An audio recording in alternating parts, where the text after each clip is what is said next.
Chamber, please. Good evening, everyone. Got Channel 8 going. Good evening, everyone, and welcome to the Thursday, February 2nd, 2023 regular meeting of the Boulder City Council. So good to have you all here. We're going to start with a call to order and then a roll call. So I am calling us to order. And Elisha, if you could call the roll, please. Yes, sir. Good evening, everyone. We'll start tonight's roll call with Councilmember Benjamin. Present. Mayor Brockett. Present. Councilmember Folkerts. Present. Friend. Here. Joseph. Here. Spear. Here. Mayor Pro Tem Wallach is absent. Councilmember Weiner. Here. And Yates. Right here. Mayor, we have our quorum. Thank you so much. So if we can start, would invite a motion to amend the agenda to do a few things. One is to add item 1B, which is a Historic Boulder Inc. Declaration Commemoration of 50 Years to be presented by Councilmember Yates. One is 3I, a motion to authorize the city manager to enter into settlement agreement in the amount of $33,200.33 to settle all disputes arising out of damage to the Snow Lion property. Another one is 3N, consideration of a motion to request special counsel to investigate and prosecute complaints. And when we get there, I'll ask for a little more information about that rather than reading it all out right now. And then finally, item 8A, under matters, discussion regarding option of council member ride-alongs with the Boulder Police Department. I move we amend the agenda as Aaron just described. Second. We have a motion and second. All in favor? Raise your hands. Okay, that's unanimous. Agenda is amended. And then one other little item of housekeeping. Generally, I will run the meeting, and generally the Mayor Pro Tem runs it if I need to step out for a couple minutes. The Mayor Pro Tem Wallach is absent this evening. If I could just ask Council's indulgence that the person on my left, if Councilmember Weiner could take over if I need to leave for a couple minutes. Is that all right? Okay, great. Yes, Junie? Great point. We do not have a monitor going in front of us. Okay, thanks. Do you mind if we proceed while that's working on, Junie? Okay, great. Okay, so now we are going to move on to our item 1A, which is a declaration honoring Black History Month, and that will be presented by myself. But we may give it a second.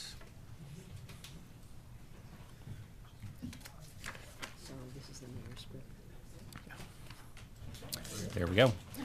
Turns out if you turn the power on, the TV works better. All right, so here we go.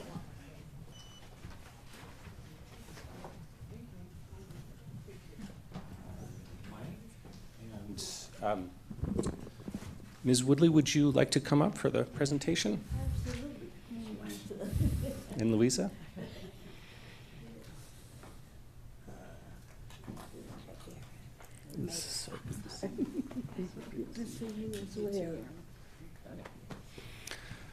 Wonderful. So, here we go.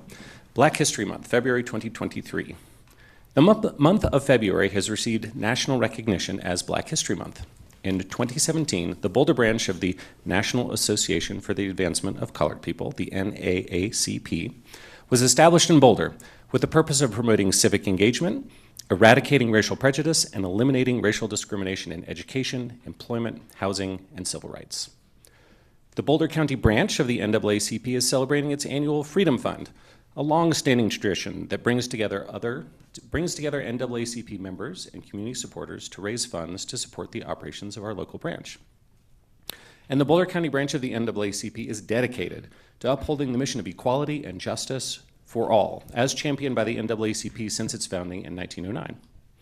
Educating and fostering a sense of community, inclusive and respectful of all, is needed to effect understanding and facilitate positive change. The arts have always been an important expression of Black culture, shared and emulated worldwide. African American musicians are underrepresented in formal ensembles, despite a deep musical tradition, including aerophones, flutes, reed, pipes, trumpets, and horns, rooted in the bounty of the African landscape. The Boulder County branch of the NAACP is honored to extend an invitation to all to attend a performance of the premier Nashville African American Wind Symphony, an ensemble comprised of 65 Black musicians music educators, and professionals on February 19th, 2023, during the annual Freedom Fund at Mackey Auditorium on the University of Colorado's Boulder campus. Hope to see many of you there. In another part of the city with our university partners, we congratulate Dr. Raylan Rabaka and everyone who worked to establish the University of Colorado Boulder's new Center for African and African American Studies, the CAUSE, which celebrates its grand opening on February 1st, which was last night. And in fact, there was a wonderful event that I very much enjoyed attending and saw many of you there. The mission of the CAUSE is to research, promote, preserve, interpret, and disseminate knowledge about the histories, cultures, and arts of Africa, African Americans, and the wider world of the African diaspora. So we, the City Council of the City of Boulder, Colorado, declare February 2023 as Black History Month, uplifting the community through the world of art. And now I'd like to turn to my friend, Ms. Madeline Woodley, to say a few words and accept the declaration on behalf of the NAACP. Awesome. Thank you, Mayor, and to council persons. And I'd like, Council, where is she? If you will come up with me. We have started a different kind of, to add more, even more value to this process. The declaration, be it called proclamation, declaration, we know what it stands for, and it is such an honor. So we decided to try to create something where we could involve the community and select someone. And in this case, it was this lady right here, Councilwoman Nicole Spear. And I tell you, if you look back at her accomplishments, the things she's working on, I asked her what was the most important thing to her. And she said, I asked her for 3. And she said the top one was working with the education committee within the NAACP and being able to influence our young people. And we all know that they need our support. And so with that, I thought, what could be better? And her work speaks for itself. With that, I extend this to you, dear lady. Yeah. Thank you. Yeah. Thank you. And I would just like to add a personal comment of gratitude. The Boulder County NAACP for the honor of participating in the receipt of this declaration. There are so many exceptional Black leaders and community members within our branch, and too often white people like me get credit for the work of people of color. So it's something to be asked to receive this declaration on behalf of our branch. And I'm truly humbled and grateful to stand with the NAACP as an advocate for justice and equity. So thank you. And I just wanted to say a couple words about the branch itself.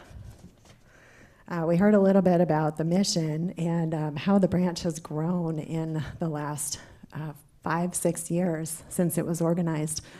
In 2023, our branch has nearly a dozen committees working on a range of issues across Boulder County and across the region in partnership with NAACP Colorado, Montana, and Wyoming Tri-State Area Conference. From working on state legislation to end the school-to-prison pipeline, to gathering faith communities into the work of social justice, to promoting and growing Black and people of color entrepreneurship, to celebrating the accomplishments of Black residents and bringing internationally renowned artists and musicians to Boulder, to so much more than I have time to say. The diverse members of the Boulder County NAACP are building up and strengthening our community every day. And as a city leader, I am so grateful for the work our local branch is doing. You challenge us to be better and to do better in our work to create a more equitable and just community. And you bring faith and hope to so many of us. Thank you for helping our city celebrate and honor Black history and Black presence. And thank you for leading us toward a more equitable and just future. And thank you. Thank you. Much deserved. I wish we could do more. Yes. Yes.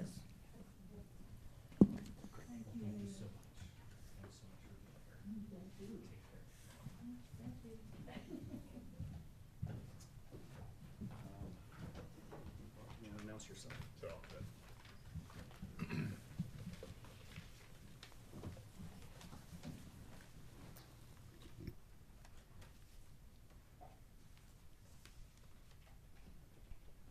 What a great night tonight. We have two really wonderful declarations. The second declaration is going to be read by me relating to honoring the 50th anniversary of the founding of a prominent institution in our town, Historic Boulder. Leonard Siegel, do you want to come on up? Len is the executive director of Historic Boulder, and I want to have him up here while I read this to him. This is a declaration on behalf of City Councils commemorating the 50th anniversary of Historic Boulder, Inc. The preservation of historic properties is known across the country to help shape the character of a community. Recently, U.S. News and World Report listed Boulder as one of the best places to live in America. Historic preservation has been a long-time value that has contributed to the Boulder we know today. Historic Boulder, Inc., an essential nonprofit organization serving our community, is celebrating their 50th anniversary. Historic Boulder was established to be the advocate for heritage properties that are important lessons in the story of shaping Boulder. Historic Boulder has worked in partnership with the city, other historic advocacy organizations, and citizens, resulting in the protection of many properties with landmark safeguards. Initially, the work was to stop wrecking balls from leveling historic schools, train depots, homes, and theaters. The next step was guiding the adoption of a landmark preservation ordinance for individual properties, which now number more than 200. Following that was the creation of 10 historic districts around the city. This work continues because it's important to preserve examples of important properties from every decade that provide lessons to our present and future residents. Generations of Boulder families and visitors to town have benefited from the preservation, education, and advocacy of Historic Boulder. The character of this city has been celebrated, and historic tourism has become an economic benefit to the community.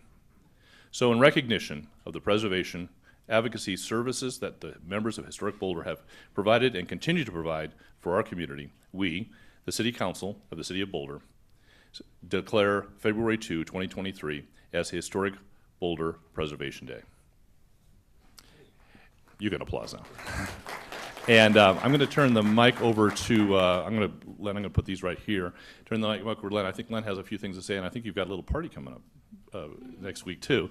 Party. And then I think Len also has something to give to somebody else who is in the audience. So we're just going to keep making gifts. Go ahead, Len. Thanks, Bob. Can I shake your hand? Oh, of course. Yeah, thank you so much. Absolutely.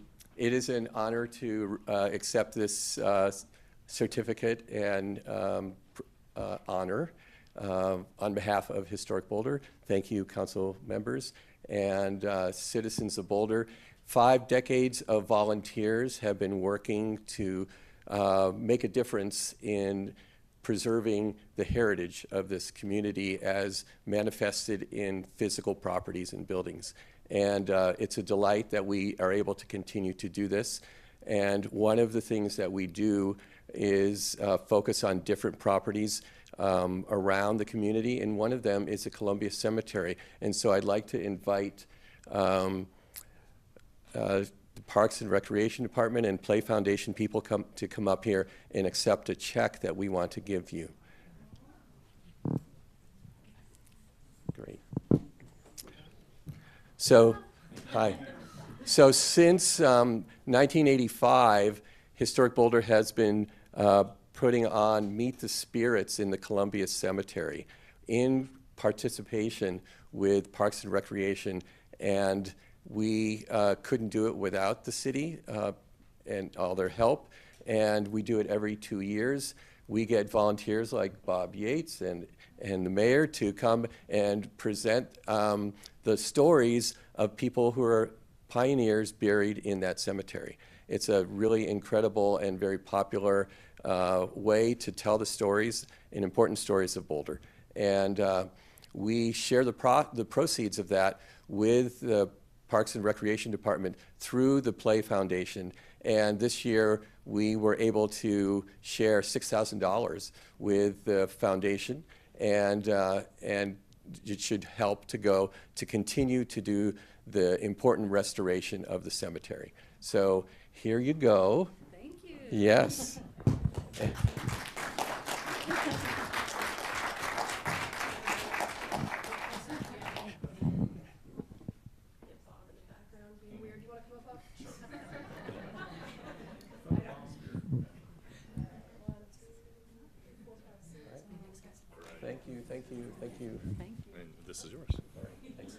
Thank you. See you next week. You want to mention your? You Yes. mention your event? Yes, so, Yes. P.S. On the 10th of February, we will be celebrating the 50th anniversary of Historic Boulder at the Boulderado Hotel with a renowned speaker from back east who is an expert in the values of historic preservation. And we will have many other festivities that evening, and I'm going to leave some postcards for more information on the table over here. So I hope to see you there. Thank you. Thanks so much for that, Len, and to Historic Boulder for all your work and for the donation.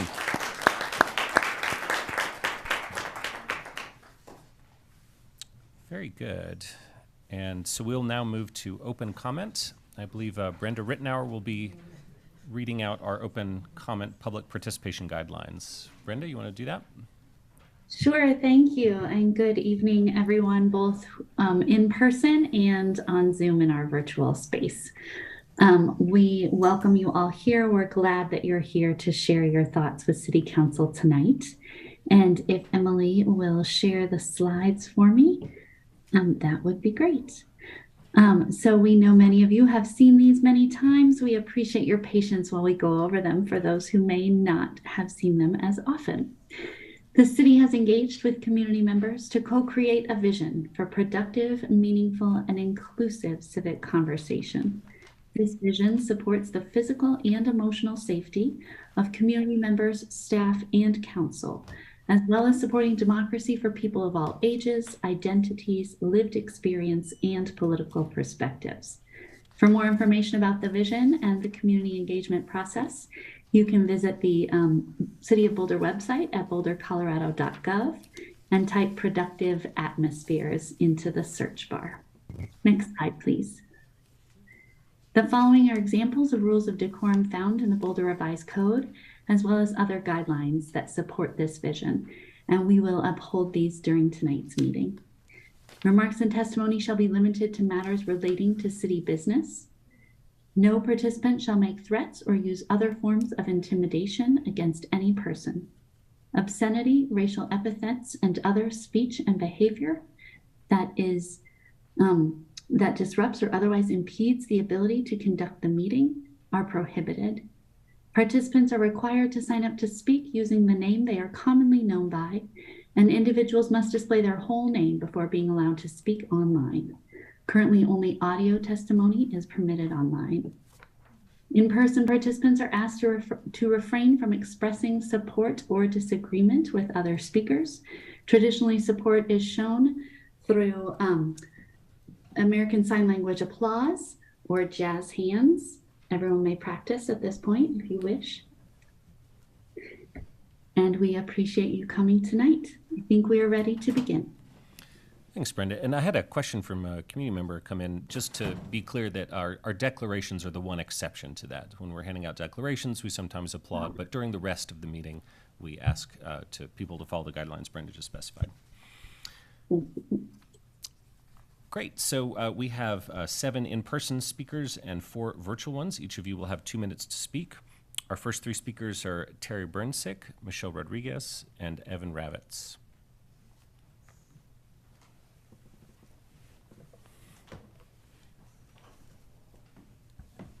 Hi, my name is Terry Burnchich, and I'm part of the Safe Zones for Schools initiative, which represents a group of parents who are concerned about the lack of safety surrounding our schools. Our children are required to be at school. Many depend on our city's bike paths to travel to and from school and use the areas near campus for lunch and studying. Yet these areas have become increasingly unsafe for them. They report routine harassment, offers of drugs, indecent exposure, and other menacing behaviors. Children are a vulnerable population and are deserving of special protections. We are proposing that the city establish a 500-foot safety zone around schools to create a buffer for our children from the illegal activity that's occurring in our public spaces. The safety zone designation would eliminate the 72-hour grace period for encampment removals and would instead make them subject to immediate clearance. To be clear, this proposed change would only apply to the 500-foot perimeters around schools and would not impact broader city policies concerning encampment cleanups. There is precedent for treating school zones with a higher level of care. For example, liquor stores and dispensaries can't be within 1,000 feet of a school. If we feel that it is necessary to distance our children from legal sales of alcohol, then surely we can agree that they should be able to get to school without witnessing meth use and stepping over hypodermic needles. The current city ordinance concerning illegal camping does not include a 72-hour grace period provision. However, the city manager has informally adopted this guideline in the implementation of this law. We are requesting that the city management update their guidelines to specifically exclude the safety zones from the 72-hour notice recommendation. We recognize that Boulder, along with the rest of the country, is experiencing a severe drug and mental health crisis, and that Boulder's unhoused population is vulnerable and in need of support. But solutions to these complex problems are going to take time, and in the meantime, we cannot compound the problem by putting our children, arguably the most vulnerable population, into the mix. The safety zone concept is not meant to solve the critical issues surrounding our community. It is simply a stopgap measure to shield our children from the worst of them. Thank you. Thank you, Terry. Now we have Michelle Rodriguez, Evan Ravitz, and Robert Mathias. Hi guys, Michelle Rodriguez here. Glad to see all of y'all. I wanted to say I was here a couple of weeks ago. It was the first time in a long time since I had been trying to get in here to speak. I had no idea what the agenda of the night was, and I quickly found myself surrounded by people that make it difficult for me to speak. And I was quickly made aware at our homeless outreach that I frequent a lot by some very young people this week that, hi, Miss Michelle, you know, I saw you on TV the other night. And I immediately kind of just grabbed my mouth and I was like, was I behaving? You know, because it's very important that I don't step out of character and that I don't let what people know or that I teach people that I've been through affect how I act and behave in the public's eye, and I just want to apologize if there was any disrespect, and I'd like to ask for a safe public forum to be able to speak about the tough subjects that, thank you, dear, that I haven't been able to discuss, and I want to have the utmost respect and communication with my community, and for the people that don't know where I'm from, I was out here on these streets. The park was cleaned up in the last couple of days, and I wish for everybody to be able to feel like they can be in this community safely without fear from the authority figures or anybody else. We all should be able to get along. The children especially, they're most important, and a shout out to the little person that enlightened me that what I'm saying is being heard. If not by the people I mean it to be, by people that are maybe going to make something out of what I'm saying. But thank you, guys. I appreciate y'all. Thank you, Michelle. Now we have Evan Ravitz, Robert Mathias, and Alana Zuckerberg. Evan Ravitz, North Boulder. A few weeks ago, former State Representative Jonathan Singer spoke here in his new job for the Chamber of Commerce, saying the Chamber wanted to work with the city for more affordable housing. He's here again. Before posing as our pal, the Chamber should fix what it broke. Former City Manager Jane Brodigam admitted at a 2020 council meeting that she worked behind council's back to obtain so-called Opportunity Zone status for Eastern Boulder, part of the Trump tax cuts for the wealthy. This will speed gentrification and reduce affordable housing. Emails obtained through the Colorado Open Records Act showed the Chamber worked secretly with the city to make this happen. Chamber President John Taylor, who participated directly in the incriminating emails, was on KGNU radio on October 7th, and I questioned him. He pretended that the Opportunity Zone would reduce housing costs. This is laughable, and the City Council's laudable efforts to delay and mitigate the Opportunity Zone damage proves it. The Chamber corrupted whatever democratic process still happens here to increase investor profits at the expense of the rest of us. And its president and CEO lied publicly about the intentions and effects. It should apologize. The only way to undo the Opportunity Zone would be to get Congress to repeal the legislation. That's what the chamber should be working for, not gaslighting us to cover up what it did. And the new city manager shouldn't be partying with the chamber that corrupted the old city manager, as the camera reported she did. Thank you. Thank you, Evan. We have Robert Mathias, Elena Zuckerberg, and Jacob Mischel.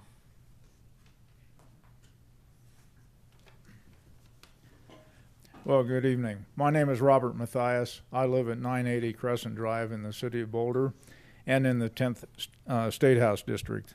I've lived in Boulder for 22 years, split over a couple of periods starting in 1970. I'm here to support Junie Joseph and to encourage her to continue to represent my family in both the State House and here on City Council. I'd like to thank you all for your service to my city, especially Junie. She joined the council while still in law school, which itself is a full-time job. She continued to serve while starting to practice law. Now she's serving while also in the State House. Junie has made a lot of sacrifices to serve on council, but she has demonstrated her ability to handle it all. Many of you have full-time jobs besides City Council. Why not Junie? As you know, Junie could make a lot more money as a lawyer than serving on these two bodies. She is sacrificing that income to represent a population that is not represented by any other council member. It's important that Junie continue on council because she's the only person of color, the only renter, and the only person on council younger than 40. Those constituencies deserve representation here. Why would we get rid of that voice? Junie's been the target of criticism for wearing two political hats simultaneously, but I'm thrilled that this council has a direct conduit to the State House. I hope that Junie is supported by the rest of you, members of council, and I'm sure that as a white male, I would not be subjected to the same kind of criticism. I thank Junie for her dedication to both jobs and for not allowing the vocal minority to take away her right to serve in both positions. Thank you. Thank you, Robert. Now I have Elena Zuckerberg, Jacob Mitchell, and John Neslage. Do I have Elena here? Going once, twice. How about Jacob Mitchell? Jacob? No? Maybe I'm getting trolled here. John Neslage. He's here.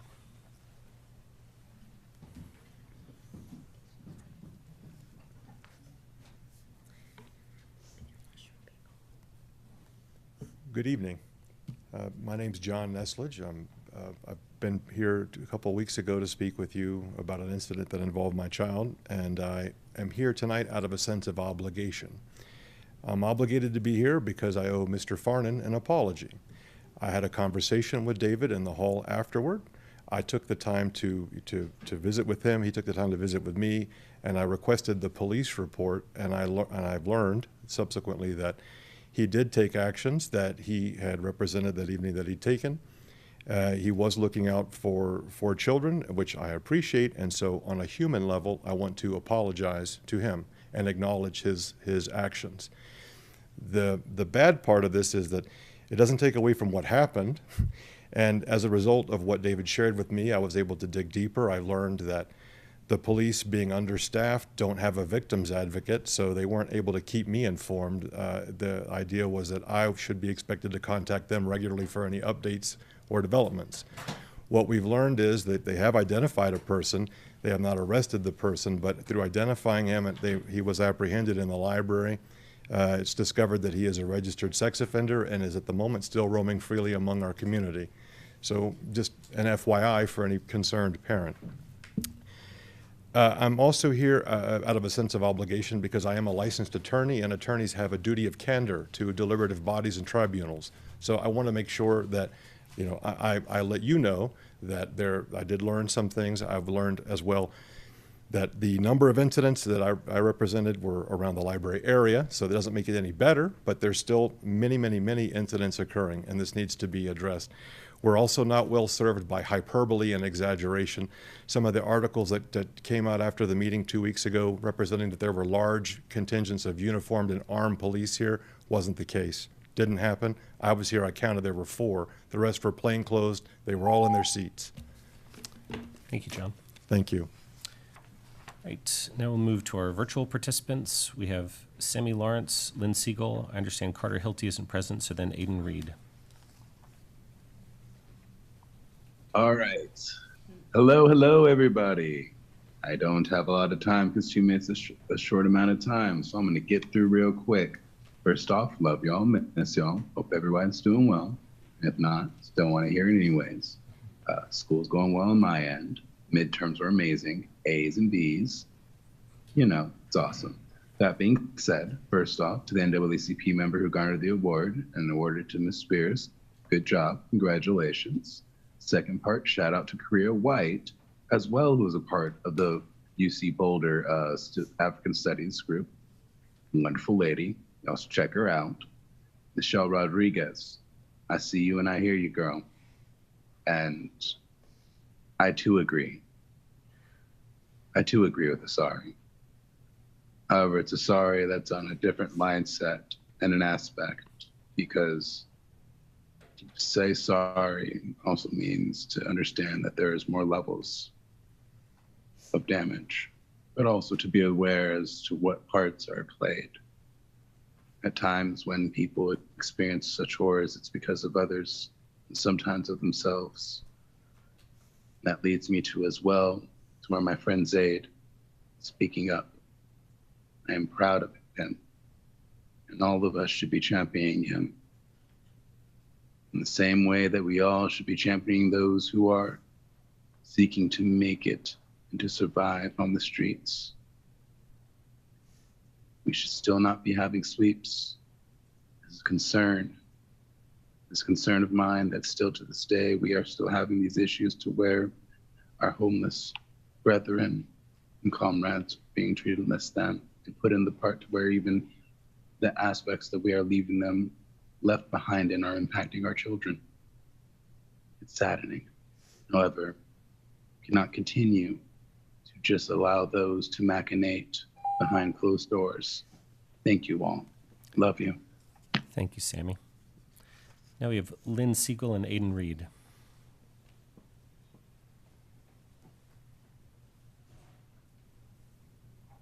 Coming after Sammy, I wonder if Waylon Lolakai now doing police abuse.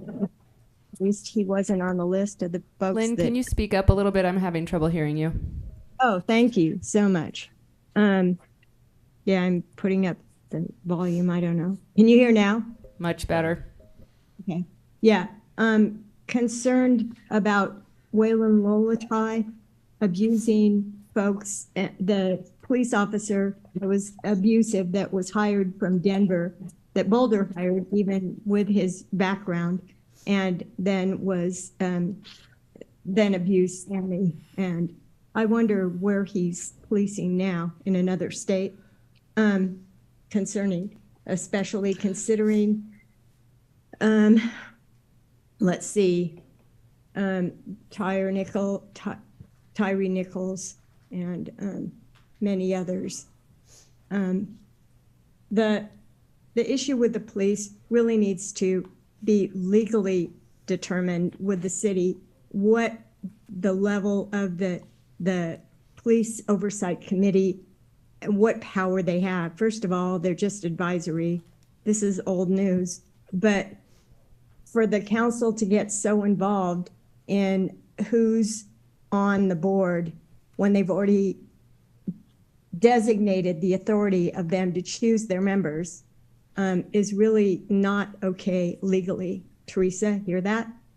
The other thing I wanted to bring up is XL Energy, because our bills are outrageous. I just went from $135 to $278 the same time. Last year it was $135. And these are things that XL is not going to pay for. A ground loop heat pump, that's going to cost me like 50,000 bucks. And to get off gas and to get the hot Lynn, water. Your time is up, but thank you for your testimony. Gotcha. Our final speaker tonight is Aiden Reed. Good evening, Council. I'd like to thank those council members who voted to approve the police oversight panel last week. As Tyree Nichols' death reminds us tragically once again, police oversight is ultimately meaningless when not enforced, and is not only necessary for a functional community, but is essential for democracy at large. When police are unaccountable, they do not keep anyone safe, save for those among them who engage in and propagate misconduct. I'm grateful that Boulder's police oversight panel can now move forward. However, I was dismayed to see the influence of the Boulder Police Union and groups like SAFER in delaying the approval process. Bias is not inherently bad, and as others have rightly noted, we all have our own biases. The question is whether we allow those biases to cloud our judgment and inhibit our work. I am confident the Police Oversight Panel will proceed with its work with the utmost scrupulousness and discipline, and I hope the Council will do the same. Thank you. Thank you, Aidan. All right, that brings open comment to a close. Do we have any staff responses? Just a quick one, Mayor, if you will, and I want to thank those in our community that come and share their personal stories. However, and whatever perspective is bringing brought forth, please know we're hearing on the issue of the complex issue of our unsheltered community and the impacts of horrible drugs in our community. We hear you. We continue to work on how to make it better for all and to make sure that everyone has a place in our community, including those that are unsheltered as well. And so we continue to work on it, but I just wanted to thank you for sharing your personal stories. Thank you for those kind words, Maria. And any city council responses? I see Rachel. I just wanted to offer Nuria the opportunity to correct. Someone says you're partying with the chamber. Do you want to clarify anything there? I appreciate it. I try, and frankly, I'll say that I appreciate our partnership and our relationship with the chamber. I try very hard always to remain professional. I do not know what article is being spoken about, but I do not end up partying with the chamber or frankly anyone else. And I don't mean that that's a negative thing. I go to events, and if there's someone who has something very specific to ask me, I'd be happy to respond to that. But again, I appreciate our partnership and the work that we do with the chamber, and I honor that. Nicole? I just had a quick question. Somebody mentioned that we don't currently have a victim's advocate, and I was just a little surprised by that. I think I had seen this amazing room that folks had built for the victim's advocate to work with people. So I was just wondering if you could clarify that. I will confirm that, but my belief is no, that we do have somebody in that position, and I'm happy to confirm that. That could be that at a certain time there was a vacancy, and I would have to go back and look at those records, but we do indeed have somebody. Thanks for clarifying. All right, seeing no other follow-ups, then Elisha, if we could move to our consent agenda, please. Yes, sir. Thank you. Tonight's consent agenda consists of items A through G and I through N. And for the record, item H was removed by staff.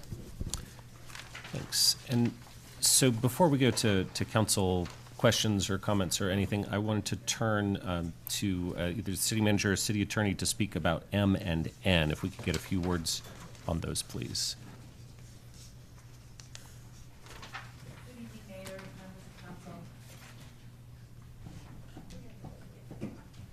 And bring it down a little bit. Good. All right. Thank you. I'm Erin Poe from the City Attorney's Office, Deputy City Attorney. But Erin, if you can bring that microphone down to your mouth, please. Sure. There you go. Yeah. Okay. For item 3M, the Police Oversight Panel, the purpose of these ordinance amendments is to provide greater transparency for the public and to make sure that the Police Oversight Panel members are able to provide the information they need to so that the community is aware of what they are doing and why they are doing it. And we believe that this aligns with what their practices have been. Would you like more information? Well, and just we're proposing to pass that by emergency, I assume, Correct. so that they can take advantage of these changes immediately. Is that correct? That's true, yes. And the emergency ordinance is allowed for preservation of the public peace, health, or property. And the belief is that transparency in this type of situation meets that definition. Great. And any other questions on this item? Seeing none, if you could talk about N then a little bit, please. Yes, item 3N is regarding the ethic complaints that have been filed. One has previously been assigned to a special investigator, Clay Douglas, and this is a request to add Clay on as an investigator for a subsequently filed complaint, as well as any other that may come of the same event. And the reason for that is having one investigator would make sure that there are the same facts being found, and also would be financially and time efficient. Great. And to clarify, this is about anything related, any complaints related to the selection and appointment of the police oversight panel. That's correct, Mayor. Very good. I believe we've gotten 2 more complaints since That's those 2 correct. you mentioned as well, so this would be more efficient. Any questions on this? Okay. Seeing none, thanks for those explanations, Aaron. Appreciate it. And if somebody shouts out Aaron, you just might have to specify, is it lawyer Aaron, mayor Aaron, just prevent confusion.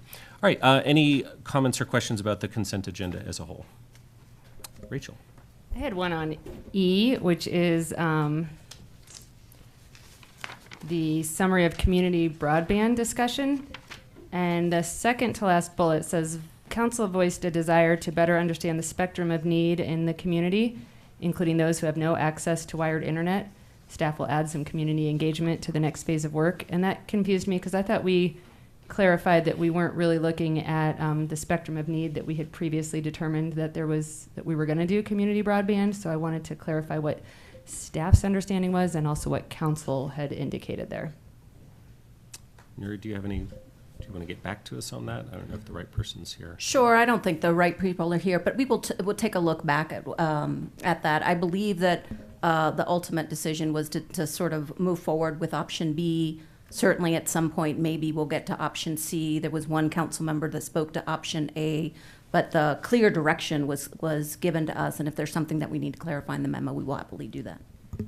Okay, I think it was just, again, I don't want to speak for all of council in case I got it wrong, but where it says community engagement around spectrum of need in the community, including those who have no access to wired internet, I think my understanding was that we accept that not everyone has great access to wired, but we still want broadband for everyone, so I don't know why we would do community engagement on something that sort of we've already agreed to, if that makes sense.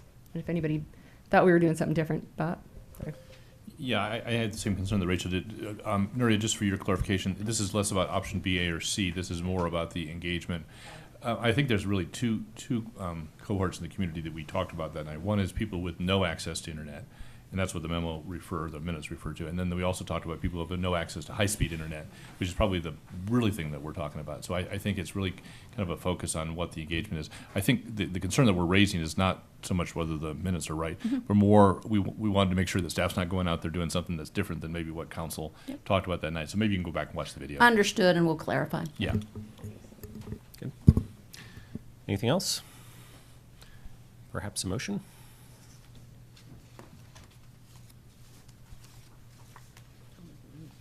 I mean, if nobody's going to step up, I'll go ahead and move the consent agenda, items A through G and I through N. Second. We have a motion and a second. This is a roll call vote, and it will require 6 affirmative votes since we have an emergency vote on the list. Elisha? Thank you, sir. We'll start this roll call on the consent agenda items with Councilmember Yates.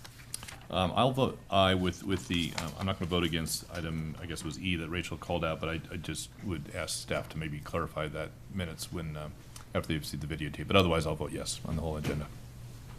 Thank you, sir. Councilmember Benjamin. Yes. Mayor Brockett. Yes. Councilmember Folkerts. Yes. Friend. I'm going to keep it simpler than Bob and say yes, except for to E. No on E. Thank you. Joseph. Yes. Spear. Yes to everything except for J, which is a no. Thank you. And Councilmember Weiner. Yes.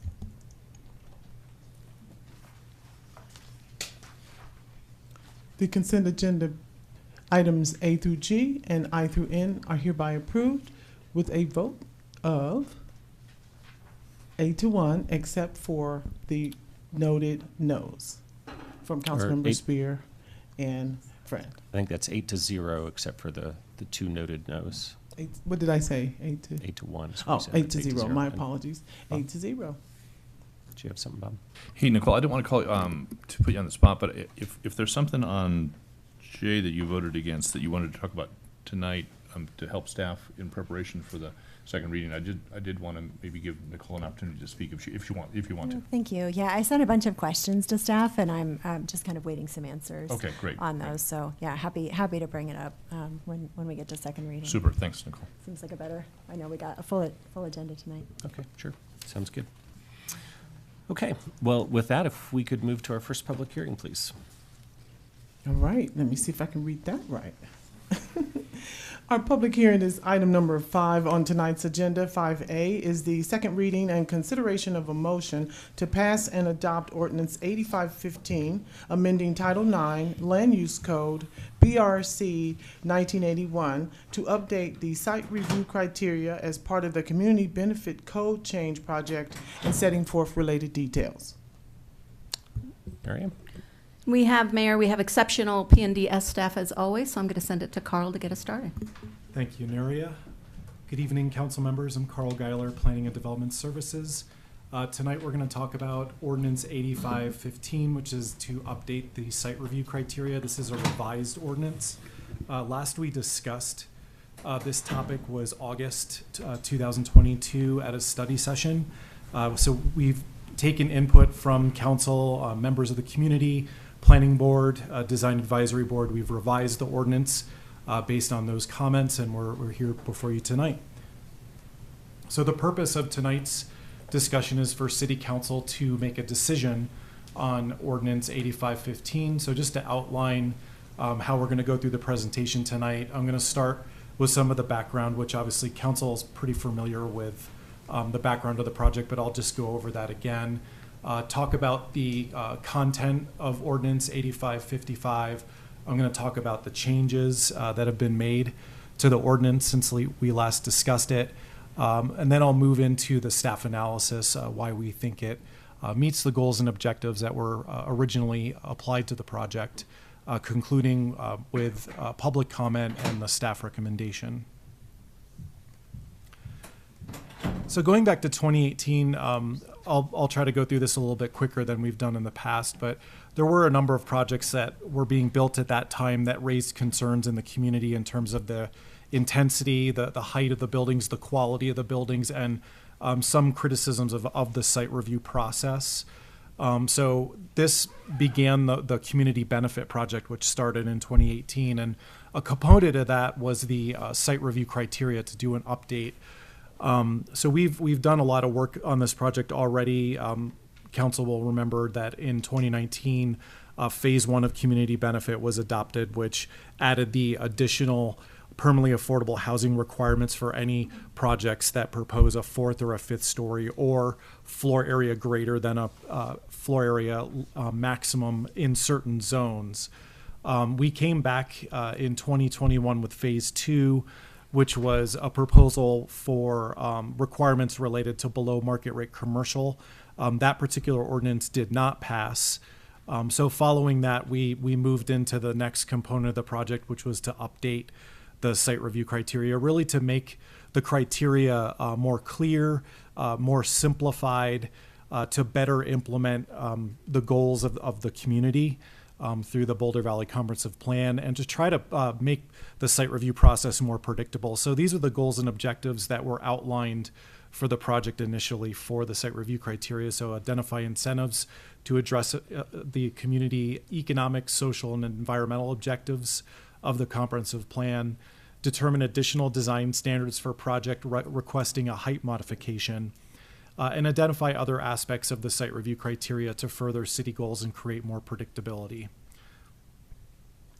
So just a refresher on the site review process. Site review is basically required for most of the larger scale projects in town. So any that are in a certain zone of a certain size in terms of floor area or a certain size of a site, or if there's a certain number of units, or if an applicant requests modifications to the zoning requirements, a site review is required. And most site reviews are staff level. All those site reviews in order to be approved, have to be found consistent with the criteria, the site review criteria. That's section 9214H. All the decisions made by staff are subject to planning board call-up or citizen appeal. There are certain projects that automatically require planning board review and approval at a public hearing. So any request for additional density in certain zones, or if an applicant requests to go over a zoning district height limit, usually it's like 35 feet or 38 feet or 40 feet, up to 55 feet, that's a height modification, that automatically has to go to planning board. So the graphic on the left just basically shows the community benefit piece where if an applicant comes in and asks for a fourth or a fifth story, that additional height bonus area or any FAR bonus area, also shown in orange, is subject to higher increased permanently affordable housing requirements than our typical 25% of the number of units on the site, or a increased commercial linkage fee. So that's already in the code. It's already put into the site review criteria. So some of the criticisms we've heard about the site review criteria is the ambiguity that's in some of the language. These are some examples: providing relief to density, what's compatible, character of the area, visual interests, what are authentic materials. These are a lot of phrases that are in our current site review criteria. Everyone has a different, interpretation of whether they're met or not. To what degree. So through this process, it's really been about, maybe taking some of these out, but really fleshing them out as to what does it mean to have authentic materials? What is pedestrian friendly? What is compatible? We've made the criteria more descriptive to be more clear and add to the predictability in the process. So that's a big part of this ordinance. So the prior ordinance that we brought, that we call it the May 2022 version of the ordinance, we moved in the direction of trying to take what we learned from the form-based code, which was more prescriptive requirements that we thought were successful in Boulder Junction, and apply those to the site review criteria.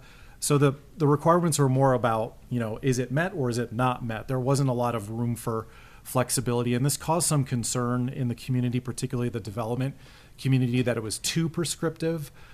So we did take it through the boards and brought it to council, and that was the message that we heard. So we've since gone back and rewrote the ordinance to be less prescriptive. So I'll talk more about the details about that. So in May of 2022, we took the prior version of the ordinance to planning board. We did a very detailed line-by-line discussion of the ordinance. The board was largely supportive of the concepts of the ordinance back in 2021. However, by May, the board was largely mixed on the ordinance. Some board members felt that the criteria were too prescriptive, and others felt that it was appropriately prescriptive. It was pretty split. So because of that, the board did not make a recommendation on that ordinance. They asked that we take some of the building design criteria, which were kind of the biggest concern in the ordinance, to the design advisory board and get their input. There were also concerns about how staff wrote the BVCP criterion. They felt it was too limiting, that it didn't apply all the BVCP policies as the current version does, and that they felt like there needed to be more application of the BVCP through the ordinance. There was also discussions about the Energy Conservation Code references or criteria and the height modification criteria. So we've been working on those.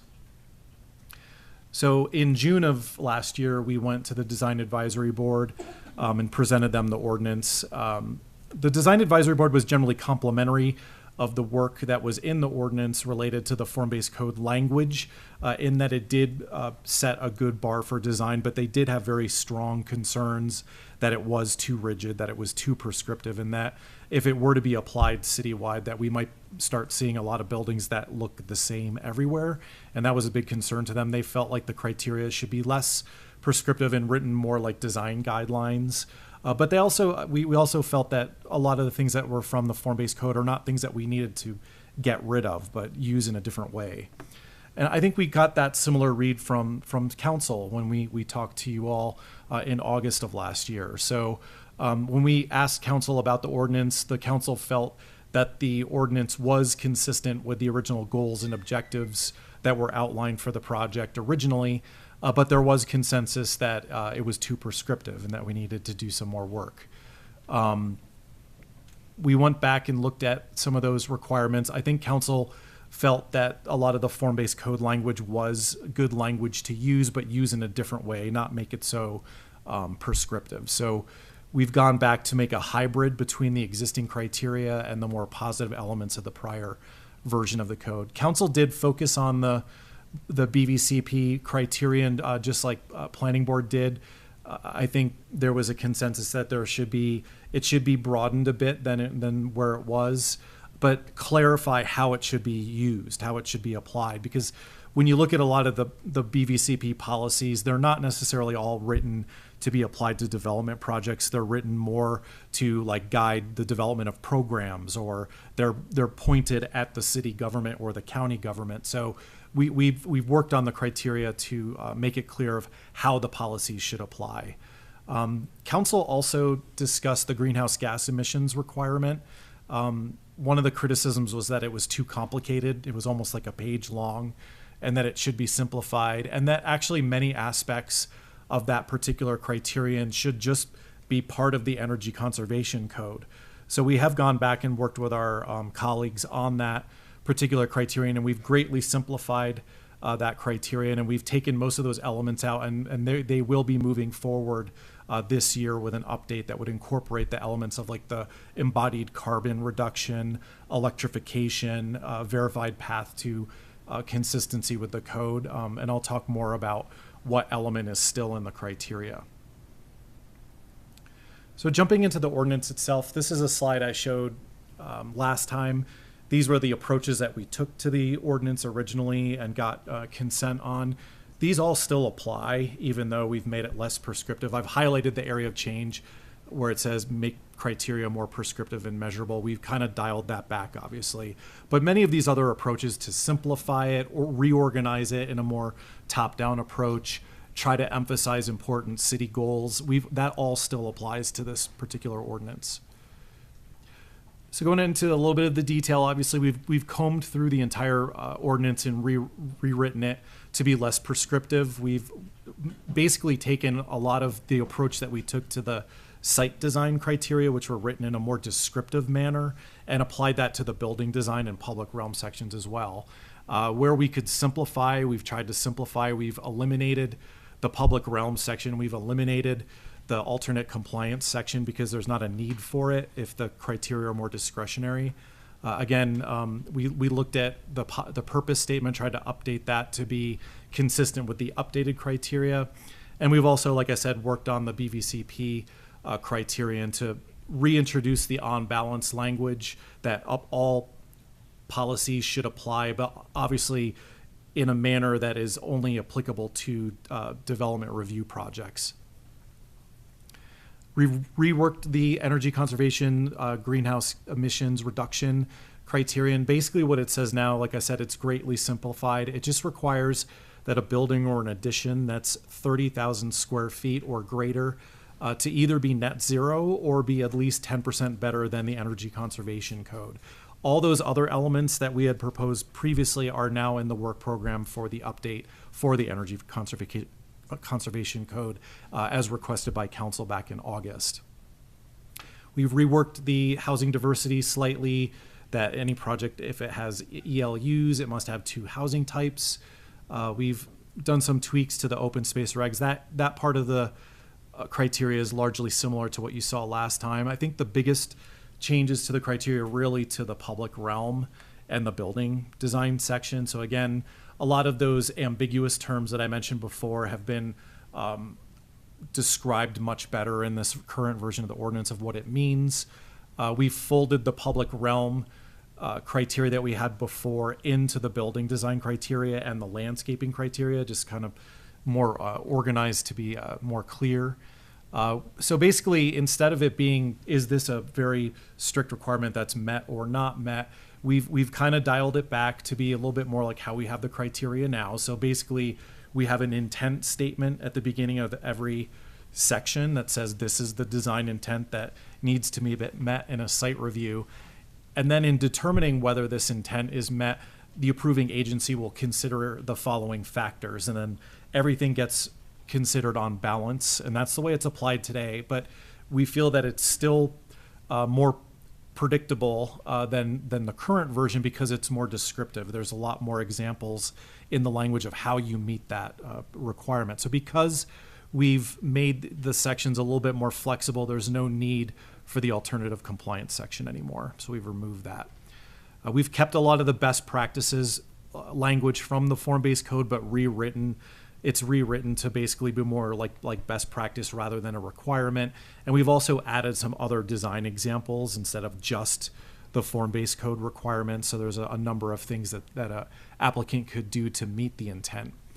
We've reintroduced the compatibility language, particularly for the larger buildings. There still has to be a finding of compatibility if they are proposing a larger building. And one of the main things with this project was to create more design requirements for taller, larger buildings. So we've kept with that.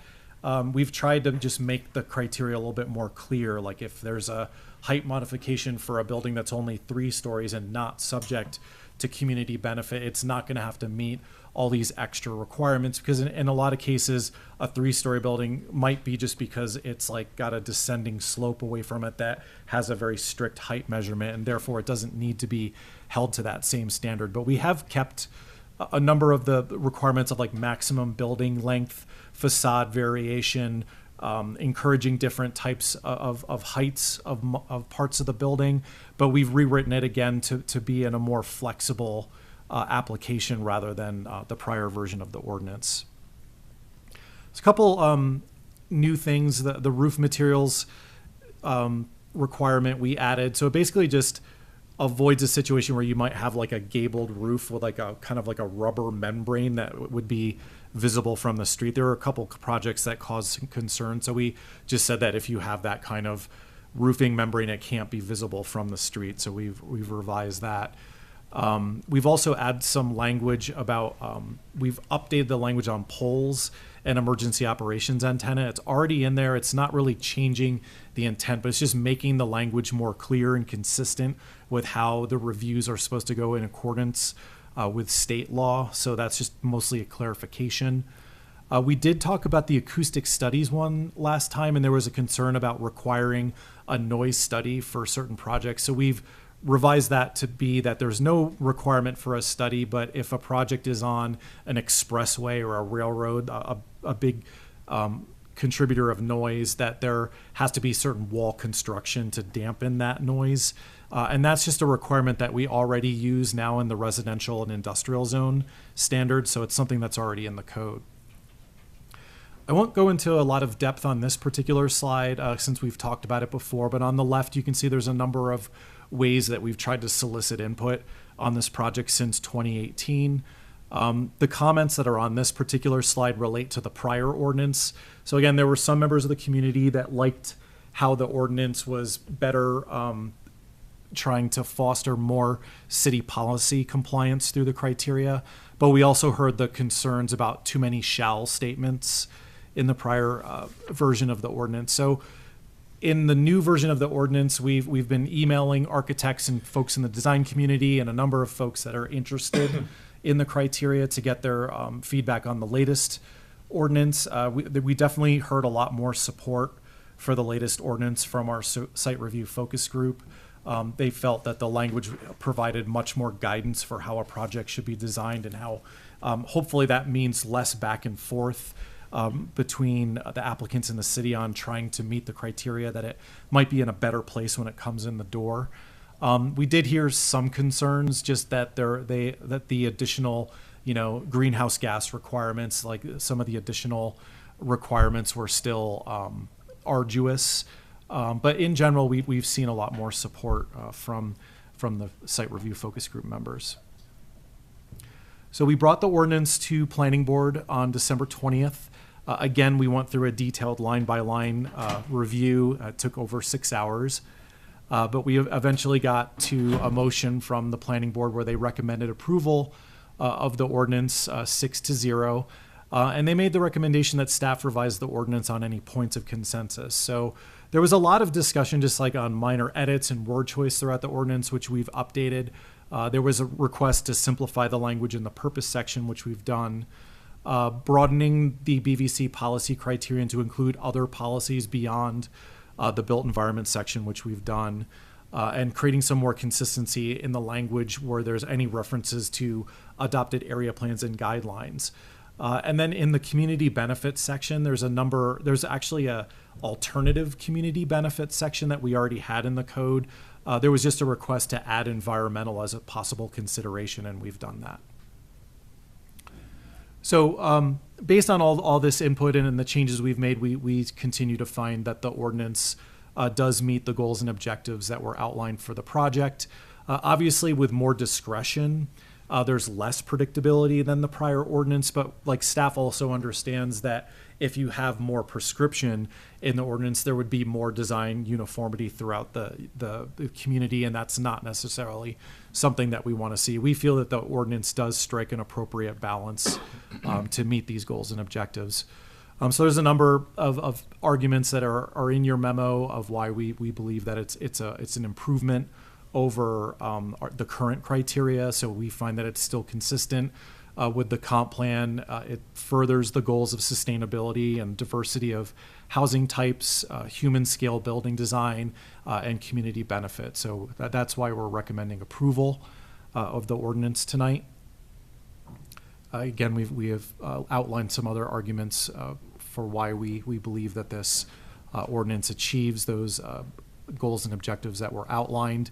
We feel that there's an appropriate amount of flexibility and simplicity in the latest version of the ordinance and would have less impact to the smaller sized projects than the May version of the ordinance. And we feel that it also accomplishes the requirement or the request for the additional design standards for taller and larger buildings. This is the suggested motion language that we've included in the packet. We did send out a hotline today, which you probably have all seen. We did meet with Aaron and Lauren today to talk about some edits. So we've listed those out in that hotline, have them up on the slide as well if there's any interest in discussing those or any other potential changes. So if there are any changes to the ordinance, it would have to be something that's adopted on third reading on consent. So in conclusion, if this ordinance is passed, it would complete the community benefit project. We're proposing an effective date of July 1st just to give people, designers, some lead time so that they can start designing their projects according to the new criteria if passed. And like we've heard from members of the site review focus group, we completely agree that we will continue to analyze the criteria's efficacy as we move forward to see if there are any additional changes that need to be made moving forward. So with that concludes the presentation. I'm happy to answer any questions. Thanks so much, Carl, for that fantastic presentation and for many, many years of hard work on this project. Look forward to hopefully celebrating in a little bit when we pass this. But in the meantime, questions for staff? Lauren. I had one that I forgot to ask earlier, so I apologize for that. But I noticed that one of the comments from planning board was around having defined entries every 50 feet, feeling more rigid than they would like. And I believe that's still in the final version. And so I was just wondering what the thinking was there. We have revised the ordinance to be a little bit more loose. We show the 50 feet more as a best practice. That may not be the right answer in every context. We added some language that recognizes there's going to be different contexts where that's not going to make sense. But either way, the way the criteria are reworded, it's a factor to consider. It's not something that has to be rigidly applied. They don't have to ask, for a modification or something if it's not met. Thank you, because it is something that I notice in buildings in Boulder. We have quite a few that have gone through this process that end up with key mark entries that are locked and closed at all times. So I feel like that ends up being sort of to the detriment of the built environment to have entries where people don't want them. Yeah. Other questions? Seeing none, we could go to the public hearing. Aaron, I had my hand Oh, up. sorry, Matt, missed you. Go ahead. All good. No, I'm on the screen. That's the price I pay for being sick. My only question is just sort of a slight semantics one. I saw that in sustainability on the amended section, we seem to soften our climate language, and so I'm wondering why we went from reduce greenhouse gas emissions to simply just address greenhouse gas emissions. So I'm wondering, because that's a pretty substantive change in terms of our normal climate goals, it seems. So I'm just curious about that.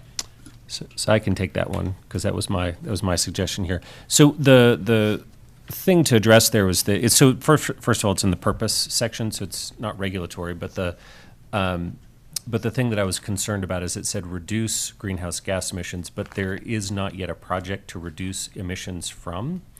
And so any project that's built will inevitably have at least a little bit of emissions. And so if you say, well, you were supposed to reduce greenhouse gas emissions, but in fact the project does produce a nominal amount. And so having spent many years in planning board hearings, sometimes people can get tied up in knots over language like that since you're starting off from potentially zero. So we came up with the word address. I'm very open to other alternate wording to get at that intent. I appreciate your explanation. That the context helps me understand that. I'm good with that. I just didn't know where it came from. So thanks, Aaron. I appreciate that. And thanks, Aaron and Lauren, for doing that work to clean this up. So appreciate that. Thanks, Matt. And thanks for staying home and not getting us all sick. Appreciate you doing that for the good of all of us. Okay, so go to the public hearing now. We have one person signed up. They will get 3 minutes to speak. So Lynn Siegel, you're up.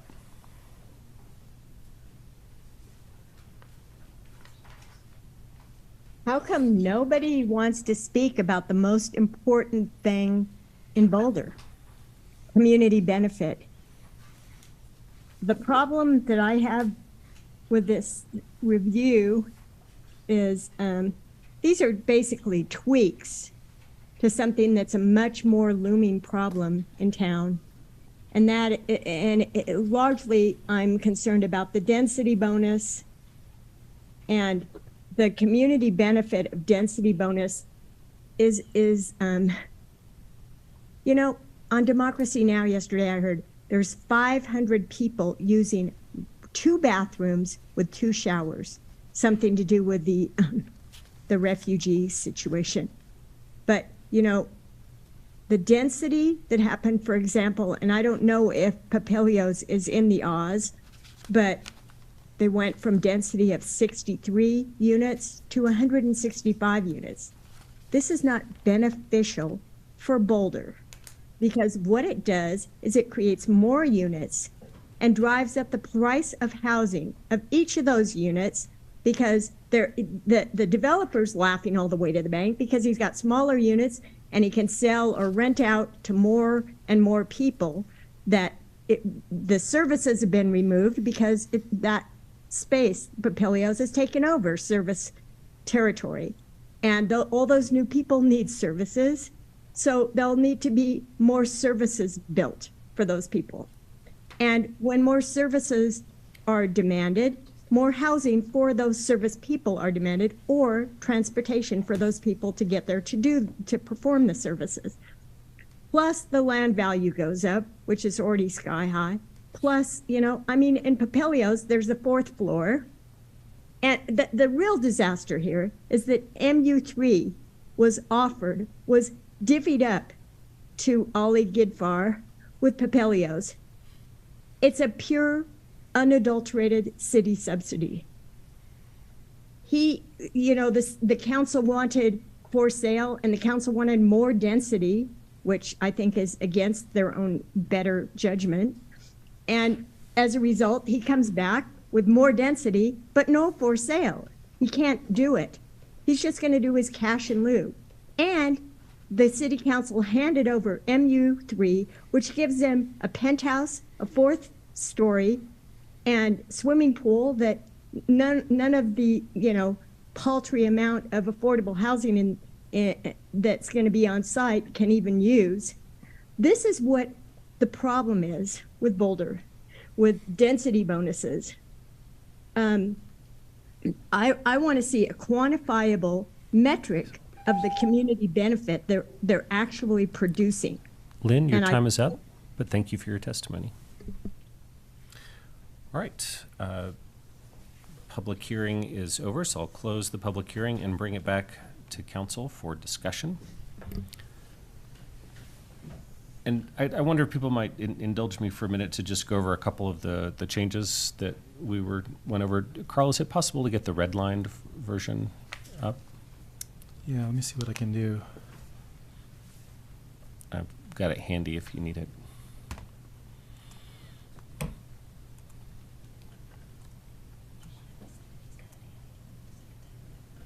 Yeah, that'd be good. You could send it to Emily. You got it.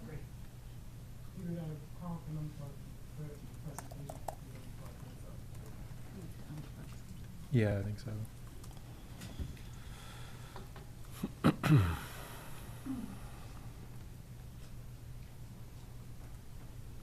Emily just sent that.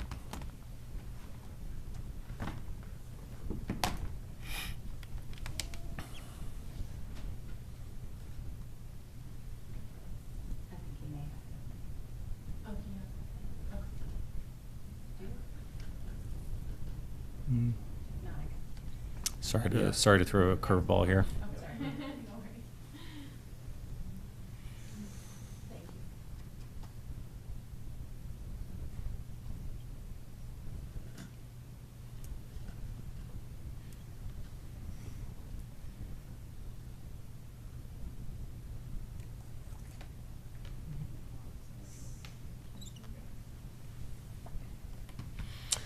Great, thanks so much. So if we could scroll down, whoa, that's maybe a little too big. Yeah, so, well, that's good. So the first one, Matt already asked the question about, and so that's been explained. The second one was just a typo. Yeah, it should have been if instead of in.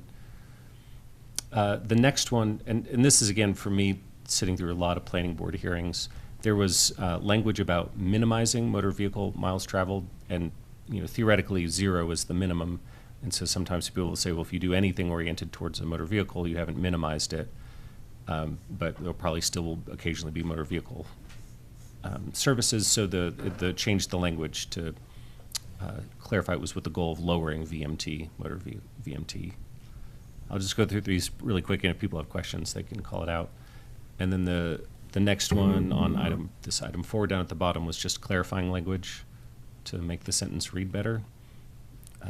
The plan will be complied with, including methods that result in a significant shift away from SOV use.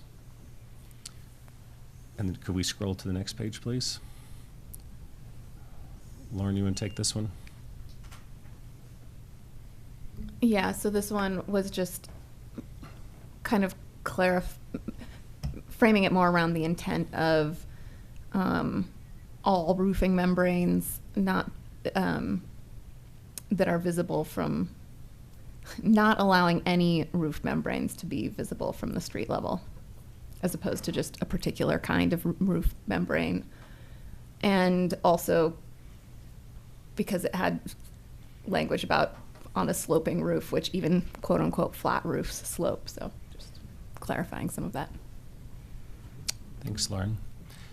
And then this last one, there's a couple things in here. One, so you'll notice that there's a 1 and a 2, so that it was just to add clarity that this clause about whether a building is located near a multimodal corridor with transit service or in an area of redevelopment, that those are one or the other of those two applies. I did get a feedback from a planning board member that actually they intended the word near, the near a multimodal corridor, they intended that to apply to both the multimodal corridor and the area of redevelopment. So when we added the word in here, the feedback from planning board members that that should be near instead to accomplish what they were intending. So I would propose changing that in that to near based on their feedback. And then the most substantive of these is that, I'm just going to read through this whole thing. Bear with me, please. So this is about when height modifications can be considered, and it has some previous things about whether there are guidelines or plans that would allow for that. And it says, if no such guidelines or plans are adopted for the area, or if they do not specify anticipated heights for the buildings, then the building height, you can allow a height modification if the building height is compatible with the height of buildings in the surrounding area, and the building is located near a multimodal corridor or in an area of redevelopment. My other suggestion is to change the word and to or, so that you could consider a height request if the height is compatible with the surrounding area, or if the building is located near a transit corridor or an area of redevelopment. And so that's the biggest of these little changes. So there you go, and I'm happy to take questions or comments on those ideas. Bob? Well, I just want to thank Lauren and Aaron for the extra work you guys put in to make those improvements. I support all of them. Just a kind of process question: if Majority Council agrees with those changes, would you want us to pass this on second reading and then third reading on consent? Is that kind of the thinking? That's the thought. Yeah, it's not going into effect until July anyway. Okay. So. Well, I'll support that. Great. Thanks. Any other questions or comments, Jeannie? A thumbs up. Okay. I'm not seeing any other. All right, well, thanks for going through that with us. Any other comments about the ordinance? Lauren? Do you want to make a motion? We also had a request from the community to look at this after a year to sort of see, make sure that if there are any issues that we can address them at that point. Is that something we would include in that, or is that just something that we'll have in the work plan or on staff's agenda? We can make a note of that and bring it forward. Thank you. Great. Sure.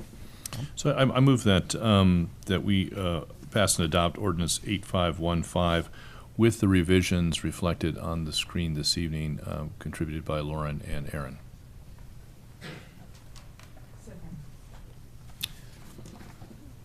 Great. And thank you so much for that motion, Bob, in the second. And I just wonder if we can get the final language there, because I'm a little worried about a lack of certainty. Yes. Aaron? I believe the language was adopt and not amend. Is that correct? And thanks to my colleague, Helen Panawig, for picking it up. Yeah, since we're amending on second, is that on? Okay. Since this is an amendment on second reading. So not say adopt. Okay, I'll say that again. I move that we pass on second reading Ordinance 8515 with revisions suggested by colleagues Volkers and Brockett. I believe that those amendments were actually sent out on hotline today as well. So they're reflected both in tonight's presentation and the hotline. Lauren? But we wanted to make an additional clarification to those with the last of the revisions for item 6 with for near. Yeah, near instead of in. Into near and to or. Mm-hmm. And is that clear enough? Yes. Great. So we have a motion by Bob, second by Ginny. Any comments? Do you want to speak to? No. Great job by both staff and with a little bit of final assistance from council. Okay. Ginny, did you want to speak? No, nothing further. Thank you for all the work that you've done. Thank you for the work from staff and from both Lauren and Mayor Brockett. Thank you. Very good. So if we could then go to a vote on the motion, please, Elisha. All right, sir. Thank you. Let me get my vote sheet up. We'll start this vote for Ordinance 8515 with Councilmember Benjamin. Yes. Mayor Brockett? Yes. Councilmember Folkers? Yes. Friend? Yes. Joseph? Yes. Spear? Yes. Weiner? Yes. And Yates. Yes. Ordinance 8515 was approved as amended and will be scheduled for third reading. Thank you so much. Well, I have to offer a few thank yous here. That the community benefit project is finished. Oh my goodness. How many years has it been? Carl, how many years? Seriously, how many years has it been? Well, I'm counting it in days. No. 6? Was it 5.5? Was it? It was 2018. So okay, so 4.5. Yeah, so right up there. Anyway, it's a huge amount of work, so much effort, so many twists and turns along the way, and then you've brought it to a beautiful conclusion here with this latest revision. So just incredibly grateful to everyone on staff who's worked so hard on this, as well as for the community members who've contributed to the process over the years, and the planning board members too. It's great to finally get the box checked. That's a big box to check. So thanks so much. But we're not done with you. So we got 5B, our second public hearing. Yes, sir.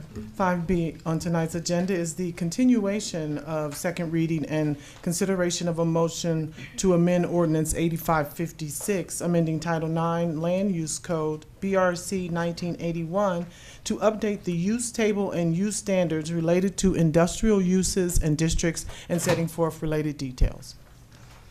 With that, Mayor, I said we had exceptional PNDS staff, someone who is not a stranger to you, as you have seen Lisa frequently lately. So I'll turn it right over to Lisa. All right, thanks, Nuria, and good evening, Council. I am looking forward to talking about some more revised ordinances with you tonight. So we'll be focusing on the use table and standards ordinance. You last saw this at your December 15th meeting. So I have a few introductory slides, but I'm going to focus really on just the revisions that were made since you saw it last in December. But I am happy to take any questions on any of the other items as well. Oh, sorry. I'm Lisa Hood, Senior City Planner. All right, so the Use Table and Standards Project is another long-lasting project that started back in 2018. We're now in phase 2 of the project. You've heard about this before. We adopted the first module, the functional fixes, back in June. This is module 2 of the project, or phase 2, focused on industrial areas, and then we'll move on to module 3, which is centers around neighborhood centers and neighborhoods once we are completed with module 2. Just a reminder of the goals of this project. It really was, since its outset in 2018, to simplify the use table, which is a really important part of the land use code, and streamline the regulations where it's possible, make them more understandable and legible. They had gotten increasingly complex over time. So trying to create more predictability and certainty in this really vital part of the land use code. Especially related to Module 2, these bottom 2 goals are aligning the use table and the permitted uses with the Boulder Valley Comprehensive Plan, bringing those into better alignment, and also identifying where there might be some gaps where the community might desire certain uses, but the use table is actually acting as a barrier, and making sure that we're keeping those in better alignment as well. A reminder of the feedback that we've gotten so far. Like I mentioned, this project's been going on for several years. So back in 2020, the council feedback that we received at the time was support for additional uses in the industrial areas, such as residential, retail, and restaurants. But also a constant theme throughout this work related to the industrial uses is the need to balance the protection of existing industrial with the introduction of new residential uses. More recently, in 2022, back in August, we talked with you all in more depth about these projects, or the project, and the feedback at the time was that residential was not appropriate in all areas of industrial zoning, and that council would like to see some guardrails put in place to protect industrial uses, especially in the IS or industrial service zones. Regarding office, which is another major topic of this ordinance, there was support for combining the professional and technical office terms, but again, council gave feedback that restrictions on office was still needed in order to protect those industrial uses that are there and not displace them. Most recently, at the public hearing on December 15th, the guidance received by council was really focused on 3 main topics: residential, office, and manufacturing. So what staff heard at that meeting was regarding residential, don't prohibit residential in the IM zoning district as had originally been proposed. And then there were kind of mixed opinions on residential uses in the industrial service IS zoning districts. Related to office, the direction given was to remove the proposed limit on ground floor office space that had originally been suggested prohibition. And then some openness was expressed to a 50,000 square foot limit to an individual office use rather than the actual site combined. Regarding manufacturing, you might remember that we discussed some potential unintended consequences with the proposed definition, capturing some uses that might be desirable unintentionally. I showed this slide last time, so I won't go into too much detail, but just to show you the public engagement that's been done for Module 2, we had a group, our planning board liaisons, we had 2 members of planning board who really dug in with us on this project and dive deep into it to provide feedback this summer and fall. We also convened a use table and standards public working group who gave great feedback and input and guidance throughout the project. We had a more general public questionnaire that was put on Be Heard Boulder back in September. We've been regularly updating industrial business owners and other stakeholders by email in our Planning and Development Services newsletter. The draft ordinance was originally released back in October with the subsequent updates along the way. And then the public hearings have been promoted over social media.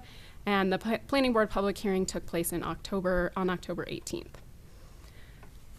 Since we were last here on December 15th, we've continued stakeholder engagement. So we've been having stakeholder input meetings, primarily facilitated by the Boulder Chamber of Commerce through late December and throughout January, as well as continuing communications and updates over email.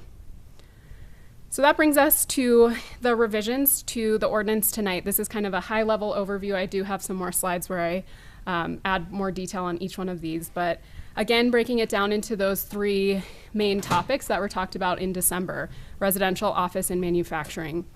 The revisions to the ordinance tonight regarding residential is that residential is now permitted by use review in the IM or industrial manufacturing district, as well as IG, which was how it was proposed when you last saw it.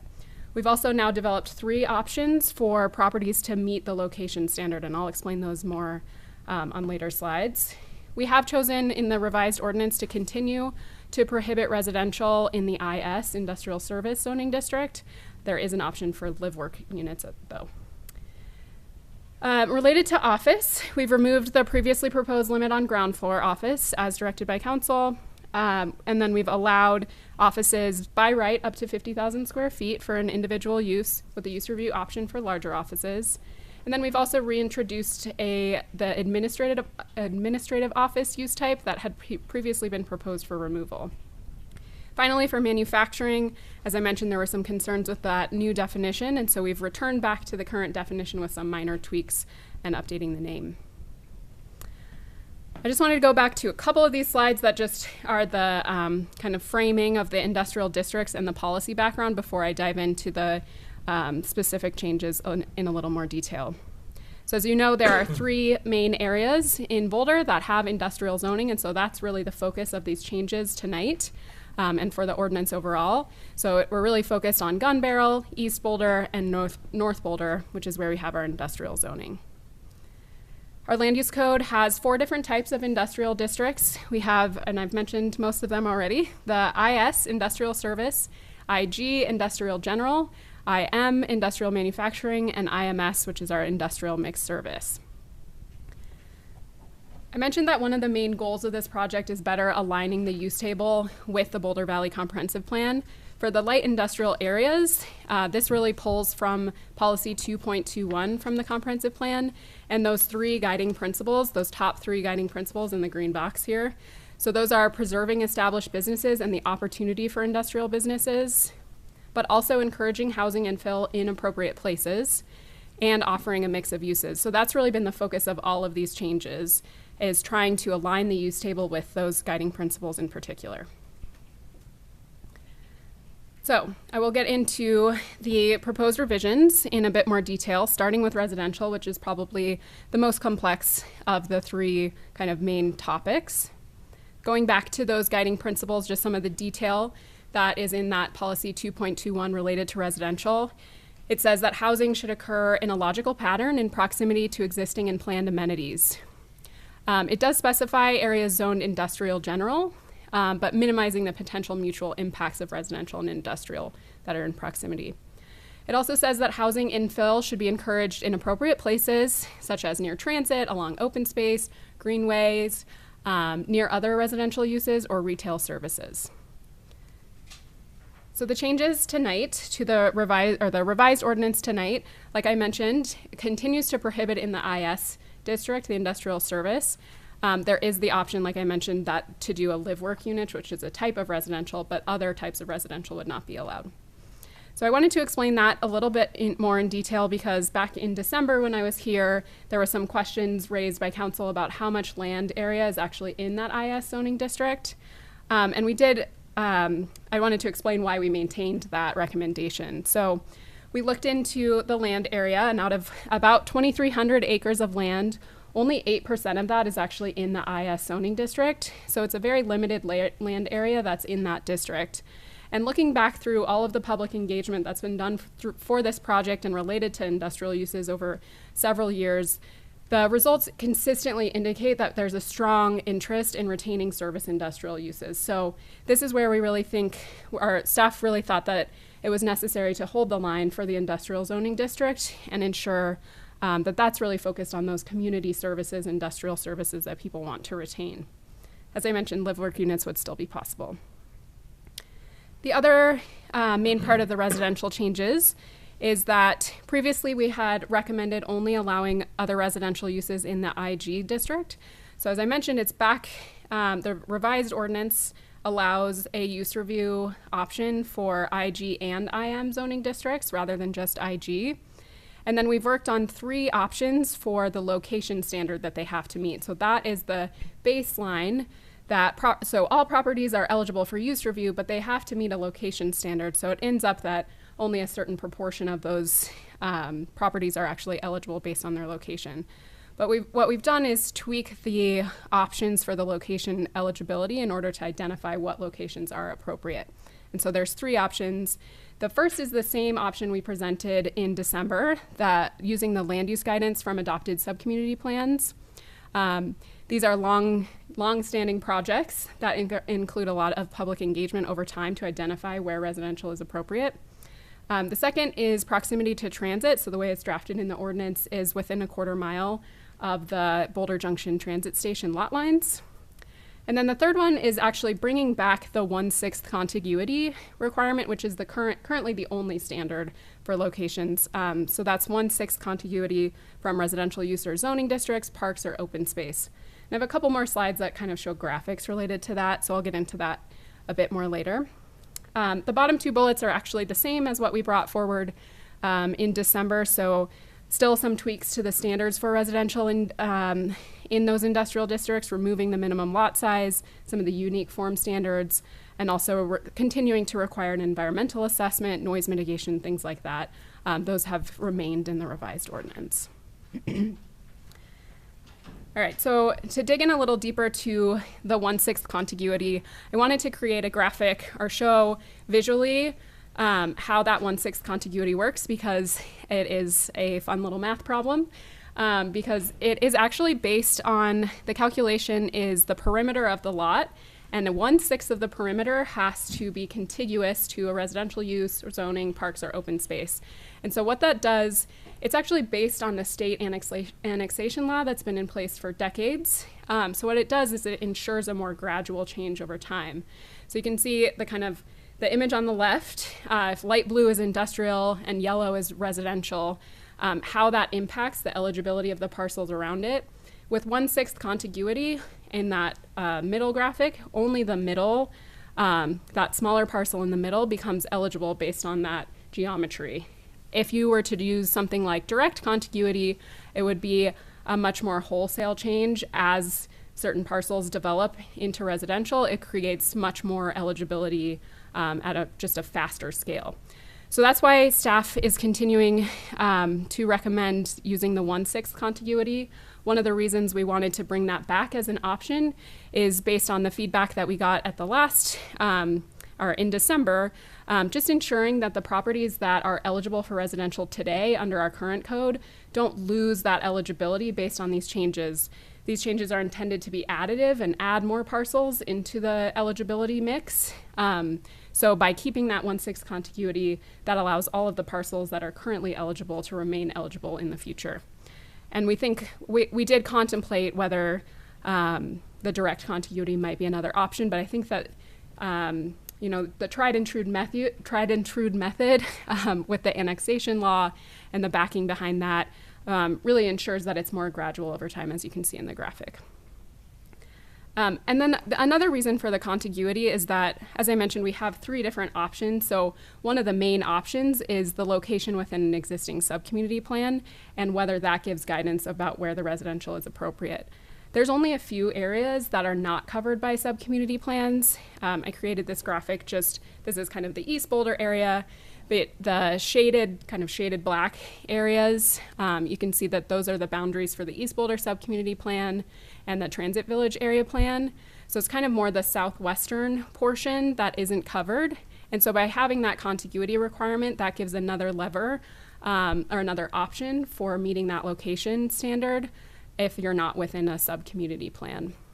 Up in Gun Barrel, it's a little bit different because the Gun Barrel Community Center plan is smaller, so that southern portion of Gun Barrel is not covered by the sub-community plan or the area plan. So the contiguity gives another option for those properties to be eligible without being within a sub-community plan boundary. And then my final slide related to residential is just kind of taking you through these different iterations of the ordinance and how they've impacted the parcels that are eligible. So on the left side, you can see our existing code as it stands today. The parcels that are eligible have to be in the IG or IM zoning district. We only use the 1/6 contiguity standard, and that results in 71 parcels or 16% of the industrial land or the IG and IM zone land being eligible for residential today.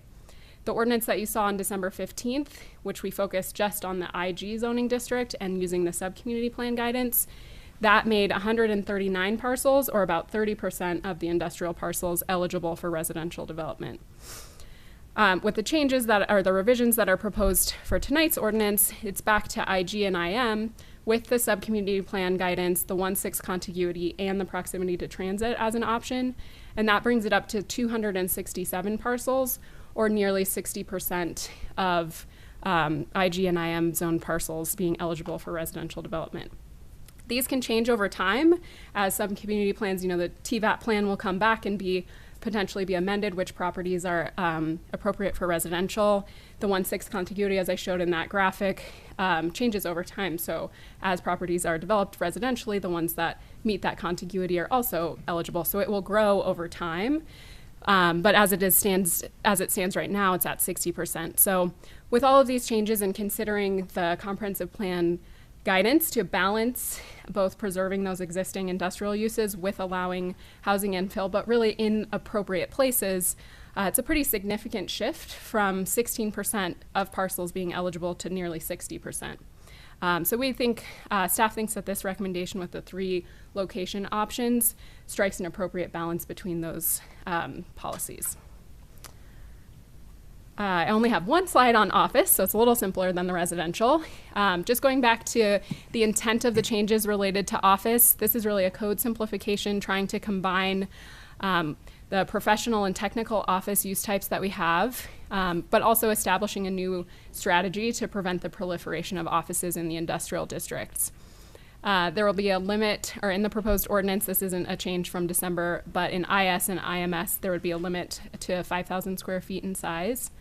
And then the changes to office in the revised ordinance tonight are, like I mentioned, getting rid of the ground floor prohibition, allowing 50,000 square feet allowed by right for office. And then the use review option for larger offices, so those over 50,000 square feet can pursue a use review approval. And then there's some additional standards related to the area remaining primarily used for industrial or R&D use. And then specifically for new construction, that new buildings, if they're being used for office now, they're at least being designed to be adaptable for industrial or R&D uses in the future. So some of those design features are things like ceiling heights that could accommodate an industrial use or loading doors. And then finally, as I mentioned before, retaining the administrative office use type. It's something that's in our code today. It had been proposed to be removed, but bringing that back to allow for some of those supporting office uses that might be on a separate lot, but they support an industrial or R&D use. So allowing that, keeping that in the code as well with some slight tweaks to the definitions. The final changes are related to manufacturing. As I mentioned, there were some concerns about unintended consequences with the new definition, so we've returned back to the existing definitions with some minor clarifying language, but still renaming the two different types as light manufacturing and general manufacturing. So those are the summary of that's the summary of the revisions. There is a suggested motion, and I'm happy to take any questions. Thanks so much, Lisa, for that very well done overview of what we're looking at tonight. Questions for staff? Matt?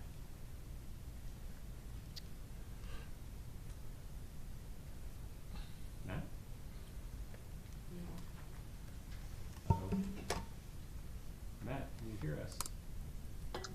All of a sudden, I can barely hear you. Can you guys hear me? It might help if my mic were on. How about that? Matt, that you're helps. up. I appreciate that. I just had one question before moving to comments, and that kind of had to do around the 1/6 contiguity. And it was mentioned about the number of parcels gained from existing code to December 15 to tonight. For one, I love the direction that we're increasing parcels. Do you have a sense of if there was no 1/6 contiguity and it was direct, how many parcels would then be eligible in that sense? I'm just sort of wondering what that pie moves to when you think about direct versus the 1/6. If it were direct, it was about a difference of about 30 to 40 parcels to use direct now. But again, with I can barely hear you. I don't know if your mic's on. I'm sorry, it was off. It's all good. What was I saying? It was so great. It's brilliant. Come right back to you. Okay, thank you. So yeah, the difference of using the 1/6 contiguity and direct contiguity at this point in time is about maybe a little over 30 parcels. But the issue is that with this graphic that I was showing, that once parcels turn over into residential use, it's a much more drastic change in what becomes eligible rather than the 1/6, which keeps things kind of gradual over time.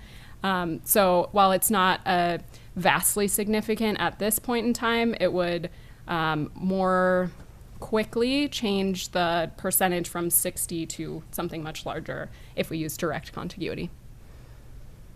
So for clarity, though, it would allow more housing more quickly than the current 1/6. Really, it's just the slope of the curve increases is really what you're saying. Correct. Okay, thank you. Any other questions? Seeing none, we can go to the public hearing.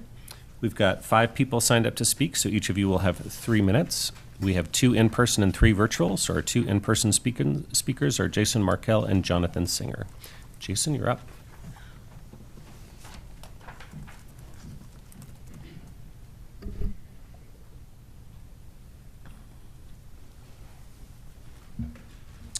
Hello, dear council members and staff. My name is Jason Markell, 5723 Arapahoe Ave, Boulder, Colorado, 80303. I'm the vice president of Markell Homes.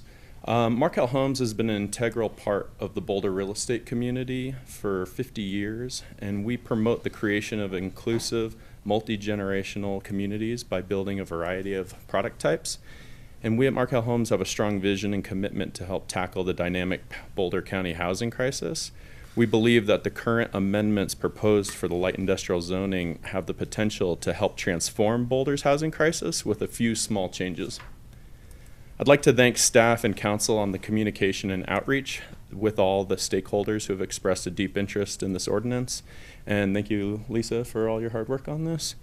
We have an IM zone property near the airport this hearing directly affects. This project would add 111 efficiency living units into the city housing market, but without amendments to the proposed land use table, there's a large question mark hanging over this project whether it can be heard by planning board and city council. Our project is missing the mark with regards to 1/6 contiguity requirements by 1% and may not be eligible for residential use on our IM zone property. We do not feel that an arbitrary number of 1/6 is essential. 1/6 is an antiquated number, we believe, and we should ask ourselves, why not direct contiguity? As we heard, direct contiguity increases the amount of projects in the pipeline, which there will increase attainable housing and affordable housing by nature. And so the city shouldn't limit the number of properties that can apply for use review if housing is a top priority. 1/6 requirement is just another unnecessary hurdle. We believe that the mere adjacency or direct contiguity to a residential zone or residential use should be sufficient to show the property has enough local amenities to support the proposed residential use on an IM property. With the use review process that's already in place, the city already has an effective mechanism to closely scrutinize and evaluate a variety of land uses. They should put it to good use in this case. It would give the flexibility, in our case, with 1% shy of contiguity, you could see the merits of our project for what they are. The city is in a housing crisis, and we are all asking ourselves, what can we do to combat this shortage of housing? I firmly believe that tonight you have the ability to change the course of this housing crisis by letting more properties become eligible for residential housing in light industrial zones.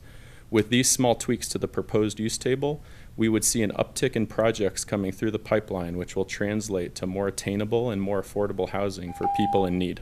Thank you for your time and consideration. Thanks, Jason. Jonathan Singer.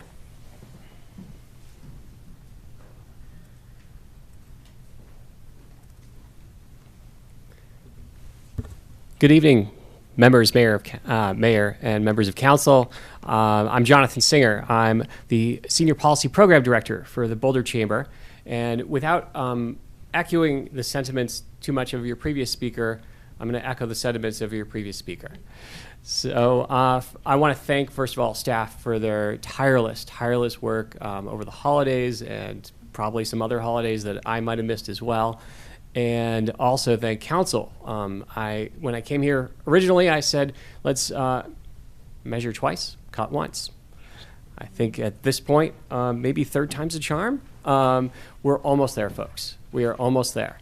When you hear about the contiguity requirement, there is no perfect solution to any land use problem. But I think there is an elegant solution. And that elegant solution is using that use review process. That use review process does provide significant guardrails in this ever-evolving situation. Precedent is always good to listen to. It's not always great to follow. There's a reason and a rhyme for all of these things, right? And so I just will close on this. When you look at what the project history and background is, we talk about simplifying the use table, streamlining regulations where possible, making use standards and the use standards and table more understandable and legible, creating more predictability and certainty, and also I'm going to point out to one project goal here, encouraging 15-minute neighborhoods through use table changes in all types of districts, residential, commercial, and industrial, acknowledging transportation barriers may exist. Using the use review process as that guardrail meets these goals, meets that vision. I believe Danica Powell sent you an email that outlined the guidelines around the use review. I'm sure she would be happy. I would be happy to walk that through you as well. But I'll just say, third time's a charm. We're almost there. Thank you again for your hard work, and I look forward to proceeding and making the right decision here. Thanks, Jonathan. Now we will move to our virtual speakers, who are Lynn Siegel, Kelsey Hunter, and J. Marcus Painter. Well, this is the definition of growth. But what's Boulder going to look like 100 years from now? Because all of this is going to be built out. It's going to be much more than 59% and 267 parcels. It's going to be all the way out to Louisville, Lafayette. We might as well annex, more gun barrels. But guess what? Gun barrel was for getting more sales tax revenue. And we're not going to get that because the services can't keep up. The environmental costs can't keep up. The transportation, all of the extra transportation opportunities you're presenting, that's for people to go further and further to get the services they want. Do they want to live out on the outskirts of Boulder? I don't think so. What's Boulder here for? The Flatirons, the open space. The cost of that is heavy, and this growth is not paying for it. The services aren't there. The transportation costs, the air quality costs, all of that. So this is just, this whole thing is tweaking again on the on just growth overall. I took extensive notes here that go into the details, but you know, you give 3 minutes and you've got 5 minutes that's taken up with these things on critical decisions you're making. I wanted to say that, well, and the Boulder Valley comp plan is not very specific. You know, it says infill needs to be appropriate. Well, what does that mean? And logical, and to the amenities, and the 15-minute neighborhoods. Yes, Jonathan, 15-minute neighborhoods are great, but you got one 15-minute neighborhood and another 15-minute neighborhood and another one until you have sprawl. That's what you have, sprawl. And when you have sprawl, you have a lot of costs of transportation because people are wanting to go where they can't go. You know, I mean, they can't go, they can go there, but we can't pay for it. We're in deficit with our open space mountain parks heavily. And this needs to be all considered before you approve these kind of zoning changes. And making it, you know, I mean, pretty soon, everyone's going to have Amazon, and we're just going to have huge Amazon warehouses on the perimeter of these 15-minute neighborhoods, or this old conglomerate cluster of 15-minute neighborhoods, Amazon warehouses. Lynn, your time is up, but thank you for your testimony. Now we have Kelsey Hunter and then J. Marcus Painter.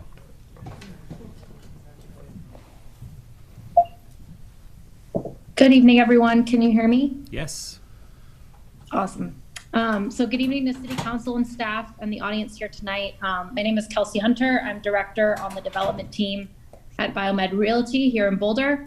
It's a pleasure to have the opportunity to speak with you again tonight, and I promise to keep it pretty brief. I would like to express appreciation to the City Council and staff in allowing us to engage in a meaningful manner over the past few months on this topic of the ordinance and land uses. We are in full support of the ordinance. We previously had a few concerns, and they've now been resolved in tonight's revisions of the ordinance. So thank you for that. We are very appreciative for the encouragement of City Council that allowed us for robust collaboration with staff. So thank you to members of Council as well. We do believe this collaboration with staff led to an improved ordinance, which is a great step to support our innovation economy here. We're very thankful for the time Lisa, Brad, and Carl spent working with us, and would like to extend a big thank you as well to them here tonight. We hope to continue to work with staff and council successfully in the future and are very excited to continue to play a role in this Boulder community. Thanks again to both council and staff. Thank you, Kelsey. Finally, we have J. Marcus Painter.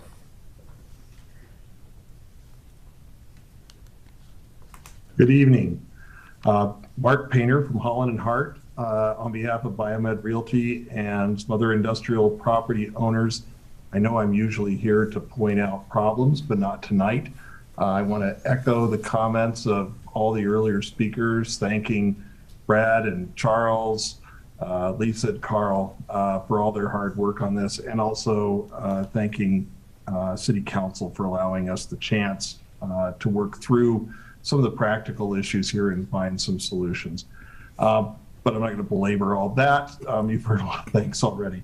What I wanted to point out was what we were able to agree to and encourage council to approve on. And I know that there are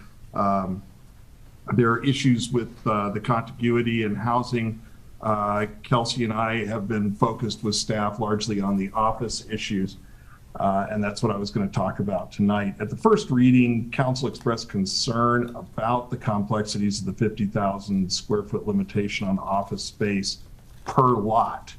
per lot being the important part of that. For instance, a multi-tenant building could go over a 50,000 square foot threshold on an aggregate basis just based on one tenant's expansion. And so this was changed to an aggregate by user, which makes more practical and enforcement sense.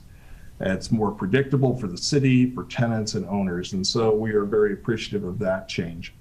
But the by lot standard, oh dear, I didn't turn off my cuckoo clock, I'm sorry. No worries. But the by lot standard remained for evaluating accessory uses, which from a practical standpoint didn't make sense for industrial zones. Often adjoining lots in industrial areas are owned by the same party or affiliates, and just as often the buildings on those lots can work like a campus for a single user, with R&D uses being joined by C-suite, accounting, and other admin offices. We discussed with staff carving out an exception from the legal lot standard so that administrative offices for a research and development user could be located on a separate legal lot instead of being disqualified. This was a big lift given the legal lot concept's pervasiveness through the code, but staff suggested reinserting the administrative use definition within industrial zones, and with a couple of tweaks, including removing the limitation of relative size, which was critical to make it work. This solved the stakeholders' concerns. And we very much encourage council to adopt these specific changes as meeting the city's goals, all as listed by Jonathan earlier, and the stakeholders' concerns of making sure we continue to encourage vibrant, positive businesses that support the local economy and employees. We were not successful at this point in seeking a change to reviews for new tenants in existing space. Often full use review is required for a new tenant to move into an existing building. We'd encourage council to look at going to a simpler, I'll just finish my sentence, to a simpler conditional use review if possible. Thank you. Okay, thank you for your testimony. Right, with that, I'll close the public hearing and bring it back to council for a discussion. Anyone like to kick us off? Somebody's got to get us going. There we go, Matt. Oh, all right. So for one, I just want to thank staff and the community for their thoughtful work. Really, since we touched on this in December, I thought that there were some concerns and everyone quickly worked together, especially over break, that as was mentioned. So just big credit to staff and the community for coming together and working to get this really to a great spot. So that's really my first comment. I will sort of center on a recommendation to kind of remove that 1/6 contiguity. And largely because it seems like the primary justification is just to abide by gradual change.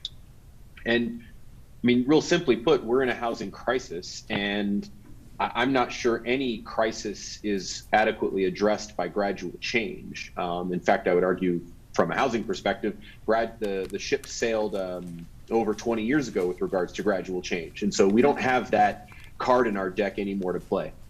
And so we need to move much more expeditiously with regards to our housing. So I'd like to recommend to my colleagues and staff just to sort of think about removing that 1/6 contiguity and really start to think about how use review can just really kind of take care of some of those concerns going forward. So appreciate all the great work, and you've done great work. So hopefully we can move forward on that 1/6 contiguity, or at least remove it. So I appreciate it. Thanks. Thanks, Matt. Other thoughts? Lauren?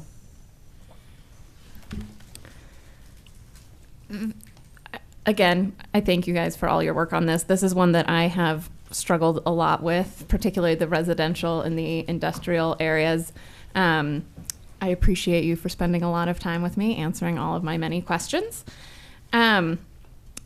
Balancing residential and service industrial in these zones, I think, is an incredibly difficult challenge. I appreciate all the different ways that you've looked at this, but I would like to propose a slightly different adjustment to what Matt just mentioned. I'd like to propose the possibility of bringing some of the residential closer to our city center by sort of, there's the 1/4 mile radius around the transit junctions station that we're looking at, but increasing that to be 1/4 mile within the or adjacent to the Boulder Valley Regional Center, which really goes along 30th. So ultimately that would make sort of the whole west end, sort of from where that circle was on the map that we saw directly south, all be, all have the possibility for added residential. I think yeah, thank you for bringing that up. So that would be kind of from the blue circle going straight down. To me, because that area isn't part of an existing area plan, and is so close to the transit hub of 30th Street and to Boulder Junction, to me, that's the area that I would like to see the possibility of added residential that I feel like our current set of regulations or suggested regulations isn't quite addressing. And then in addition to that, it's not quite related to the work we're taking on tonight, but as we look towards the rezoning for the East Boulder Subcommunity Plan, I'd like us to encourage staff to look at increasing the amount of IS zoning, because I think that the service industrial, that zone does the best job of protecting service industrial. And I think that is an important thing for this community to maintain. And so I think that this adjustment now and then the future adjustment would help align, along with the regulations being suggested, this with our housing goals and also protect some of the service industrial that's so important to our community. Thanks for that, Lauren. Other thoughts? Tara? So why would, this is for Lauren, question for Lauren. Why would you want it, why couldn't you just, what would be the reason why you would want to switch it out? Why wouldn't you just leave the industrial IS zone as it is now up 30th Street? Why do you think it's a better idea to add housing there versus in East Boulder sub? So the area along 30th isn't IS, it's IG and IM in the pink and blue. And so that area, I think, is, we're seeing a lot of the IG and IM zone transition to life sciences instead of service industrial. And so to me, I see that not only is, residential potentially a risk factor in removing some of our service industrial space, but also these life sciences projects. And while those are, good for the economy of our community, they're not something that I want to see take over all of our service industrial area. And so I think that by making those two adjustments, yeah, we can have our cake and eat it too, to some extent. And by two adjustments, you're talking about allowing residential along the southwest, but also looking at future IS opportunities in the East Boulder Subcommunity Plan. Yes. And that second one is not something that we would change we're doing tonight, but something to look towards in the future. Okay, thanks for clarifying. Rachel? I'm just going to support the staff proposal for tonight. I'm always a little bit leery of legislating from the dais with last-minute changes that we haven't vetted with the community or advisory boards, and there may be ripple effects that at least I wouldn't be aware of, although I know I'm sitting next to an expert, which I'm certainly not. I think that we are probably at sort of good enough and don't want to have perfect be the enemy of the good on this that has been in process for so long. I think that also the state is potentially going to make some changes on zoning that might really shake up residential opportunities statewide and certainly here in Boulder. So, to the point of we're in a crisis, like I think that we may get some separate help there as well, and that we can kind of go back and revisit this if we need to. But I'm just going to support staff rec. Thanks. Okay. Other thoughts? Anybody? Can I kind of call it Of course. And this was just another question for Lauren, which is that, am I understanding correctly that what you're proposing is not necessarily changing kind of some of the work that staff has already done. It's really just kind of expanding some of the areas where residential would be allowed, sort of outside of what's in the ordinance currently. Yeah, what I'm proposing would be to add 5 words, which would be, so on page 47, line 8, there's, it states, the lot or parcel is located within a quarter mile of the Boulder Junction Transit Station, and I would propose that we add or Boulder Valley Regional Center. Do we have a map of that handy so that we could know what we're looking at there? I don't have the exact boundaries, but this bright blue circle, the colors kind of look kind of odd up there, but that's the bright blue circle is a quarter mile, so you can tell the radius of that circle. Sorry, you can't see my cursor on the left-hand side. So if you were to kind of draw a line down from that circle, that's about a quarter mile. But what is the eastern boundary of the Oh, BVRC? I'm sorry. It's right where this the pink parcels start, below the blue circle. So basically on the left side of the map where you see 28th Street and 30th Street and all the parcels there, that's the Boulder Valley Regional Center. So the Boulder Junction Transit area is at the northeast corner of the Boulder Valley Regional Center. So it would basically be kind of extending that radius south along 30th Street. I wonder, Lauren, if we're to maybe potentially consider that, if we might be more predictable to give like street boundaries, like something like east of 30th, north of Arapahoe, south of Valmont, west of the East or Pearl Parkway, not Pearl Parkway, Foothills Parkway. So it's basically just that corner that would get that corner, and then it'd be a little more easier to understand than the quarter mile of the BVRC. We do have, the BVRC is a mapped component, and we reference it several times in the land use code, so it is kind of a place that we can use. So it's doable? Yeah. Okay, fine, I take it back. Tara, and Jeannie, did you have your hand up? No, this time. Okay. Can you tell me what you think of Lauren's thoughts so I can hear the other side? Or if you disagree, why would you disagree? So us people with less experience can hear both sides. Sure. So I think that it's something that's come up in our public comment as well, is what to do with that kind of unspoken for corner. So I think it's certainly reasonable. It's something that staff didn't feel comfortable kind of making that policy decision because there hasn't been a plan adopted for that area of whether it was appropriate one way or the other. So as you can see, the contiguity allows kind of those southern parcels to become eligible, and then the expansion of the transit center allows some of the northern parcels to become eligible, but it does leave that kind of middle zone, and then a few of those parcels along the boundary as ineligible. But I think that certainly proximity to transit and other services, with that rationale, I think that it's reasonable. Whether a quarter mile is the right number, that's typically a common walking distance, so that's why we did the quarter mile from the transit station. So I think that that's a reasonable distance as well.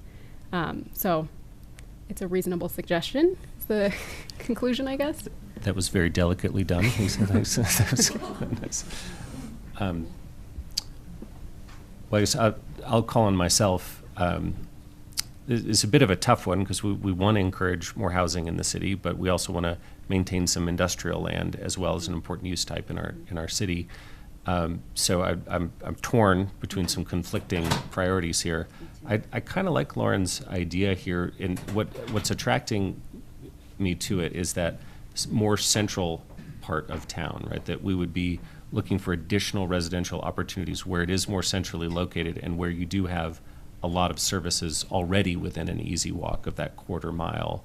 So that to me potentially strikes a balance between saying, okay, every industrial parcel other than IS is eligible for residential, and while also finding some additional housing opportunities. So I'm kind of interested in it.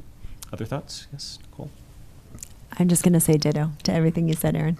That I agree. This feels like a nice way of bringing in some more residential and protecting industrial. Anybody else want to weigh in? Brad. Yes, Brad Mueller with Planning and Development Services. I might be the only one in the room confused, but I do want to make sure we don't go down this path without clarification. There's the one area that's in the salmon, kind of to the west there, bounded by 28th and 30th, and then there's the island in the brighter color that is adjacent to the parkway, and I want to make sure we're all talking about the same land area. Sorry, I'm not seeing something bounded by 28th and 30th. Oh, it's a slightly different. And I thought that's what Lisa showed when she walked up to the map, so Here, let me see it. I Maybe just can want to show make it on sure my we're talking screen. about the same land area here. Oh. Looks like I can't. Yeah, it looks like I have to do it by Yeah. hand. Okay, so the Boulder Valley Regional Center is here. Yep. So if you did a 1/4 mile distance from that, that would grab these parcels, like about there, and make those eligible as well. And for those following along at home, this is basically north of Arapahoe and east, around the 33rd Street area north of Arapahoe. It's basically the area north of the Peloton Mhm. to visualize it. Yep, that was my understanding. So, All right. Thanks for the indulgence. appreciate it, Brad. Appreciate the clarification. Well, not seeing any other hands up. Does somebody want to? Hey, chatterers, folks. We got, all right, so, Discussing amongst ourselves. Well, we should do it in a public forum here. Come on, we got a meeting going. Anyway, so somebody else Can I could ask raise a question? Yes, Can, Matt. Can I clarify? Yeah, yeah. Lauren's suggestion, was that in addition to removing 1/6 or separate and not inclusive of that? Because I just wanted to be clear that is there sort of roughly two ideas floating out there, or was this an addition to one? I just want to clarify that from Lauren's perspective. Yeah, this would be separate to the 1/6. So yeah, because if we remove the 1/6, then essentially all of this would be, it would be mute. Moot. Moot, thank you. Yep, Tara? Now that I know where we're talking about, thank you, Brad. It seems to me that I'm just going to say that I think I would leave it as it is. It doesn't call out, doesn't scream out to me, make some residential here as an area. I would actually rather see it in East Boulder, personally. So I gave my. Well, I mean, I could do a couple straw polls, or somebody could just make a motion at the will of council. I'll make a motion to move this ordinance forward with Lauren's suggested changes. Do you mind just specifying the ordinance, like the motion language Yes. from the Yes. 5B? Okay, then I make, the motion to amend ordinance 8556, amending Title IX Land Use Code, BRC 1981, to update the use table and use standards related to industrial uses and districts with Lauren's suggestion for, help me out here, for expanding or for adding those 5 words. Can you say what those 5 words were, Lauren? Or Boulder Valley Regional Center to the end of, on page 47, line 8, after the 1/4 mile to the Boulder Transit Station. Okay, got a motion and a second. Do you want to add additional comments on those? I will just say I do like the idea of thinking a little bit about this area right now, as well as protecting, or just because it is so close to services and to transit. This seems like a good way of getting a little bit more residential, as well as keeping our industrial spaces available to folks who need them. Junie, did you have your hand? Yes. I will support Lauren's addition. At first, I didn't understand it very well, but after a little bit of explaining, and understanding the benefit is to ensure more housing, especially here in Boulder, when we are dealing with housing shortages and other issues that makes it hard for community members to get housing. So I will support that, but it did sound complicated just coming up with it on the fly. Thank you. All right, any other comments before we go for a vote? Seeing none, no. Did you have something, Rachel? Well, just if we want to support the plan but not this amendment to it, I'm not sure exactly how to vote. No one. I mean, I'm for the general amendments, but not this amendment to the new use. Well, yeah. I mean, you have a couple choices. I mean, you could just vote no on the whole thing. You could propose an amendment of your own to remove those additional words, and we could take a vote on that. So moved. I would like to vote on the original suggestion as well then. Okay, so motion to... A motion to amend Councilmember Spears' motion to remove Councilmember Folkert's additional 5 words. Very good. So that... Right. So, Whoa. Mary, didn't we already have a motion from Nicole? So I don't understand how we can have 2 motions out simultaneously. So by Robert's rules, you can have a motion to amend the original motion, and it requires a second. That's right. I second. And so then the way you chain that through is you then vote on the amendment to the motion, and then it either alters or does not alter the original motion, and you then, after that's done, you vote on the motion either as amended or the original one. Do I have all this right? Yeah. May I speak to my motion? Yeah, please. Well, just that I think that there's enough confusion from the dais tonight on like what we're looking at, and again, we haven't heard from the community, and I'm just so leery of tinkering with something that staff didn't bring to us, and that I don't feel like I heard from community on. So I agree, we absolutely have a housing crisis, and we are adding a ton of options here through what we're doing tonight already, and we don't want to forfeit our sparse industrial spots too. So I personally would just need more information before I would want to move in a direction that expands what I think we were pretty intentional about, and we always hear about ripple effects after the fact, and I have no idea what those might be. Thanks. Thanks for that, Rachel. And Tara, and then Bob. I want to agree with that and just say, to me, that seems like an area that is perfect for some of our industrial. It is industrial for the very reason that it is industrial. So I would like to go with what Rachel said. Bob. I have a question for staff. If we adopt the plan as you proposed, that is without the additional amendment, but we asked you to go back and take a look at that amendment, could you bring that back to us in a month or two, just as a standalone little mini adjustment? I'm not asking you to do a lot more work, but I'm just what's in the realm of possible, because I think Rachel made a good point about we're kind of making some changes on the fly. It may not be fair to you guys, it may not be fair to the community, and I'm wondering if we could adopt the plan as you propose now, but also ask you to go back and take a look at this one last change that Lauren suggested, and perhaps bring it back to us in a month or two. As like a separate ordinance. As a separate ordinance, yeah. That we may be able to do on consent. I mean, it's certainly a possibility, but it is work, and it would take time away from other things that we, of course, need to be working on. I guess I would suggest, it's something we could look at in more depth, and maybe even bring it back as part of Module 3, potentially. That might be a better way to just analyze that idea a little bit further and look at the implications of it. It also takes time to put an ordinance together, and there's be community outreach that probably would make sense as part of that. So I think the additional time would be warranted. Presumably you'd want to take that to planning board too, right? And I know on Module 3 you said TBD, but I think I saw 2023 after that, so that would still target for this year? Correct. Maybe. That's the goal. Obviously, we're going to have to look at some of the other code changes, and some of those are, I would say, more prioritized based on things we've heard from the council. So seeing how that shakes out when we move forward on those other items. But our goal is to try to do it in 2023. Brad Mueller again. I would just endorse that excellent idea, and to put a finer point to it.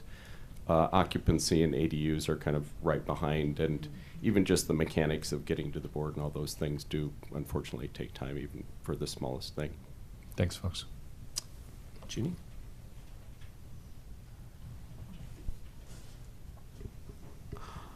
I was slightly confused by your comment. You said you endorsed, did you say you endorsed Bob's? No, I'm sorry, I wasn't clear. What Carl was suggesting about including that with Module 3, I was agreeing that that's maybe a good way to deal to address that issue without causing problems to the schedule that's very tight and kind of lined up right now for some other council priorities. Yeah, and I think what I heard from Rachel, which gave me pause too, as I had already given my support to this, was the community piece. It's not just the fact that, hey, staff, please go back and look at this, but it's more in, what's the word, in support or with community itself, right? Because that's a different proposal. So I think that's where, I guess that's what I heard you say. That becomes an important issue as well as part of this discussion. Thank you. And I'll just call on myself I was brought on board in part because when Lisa said that it seemed like a reasonable idea. You know, okay, we haven't done a lot of outreach on it, but we did think about this some, and it seemed like a reasonable idea that could be considered. So I'm willing to consider based on that. But any other comments before we go to Matt, and then Lauren.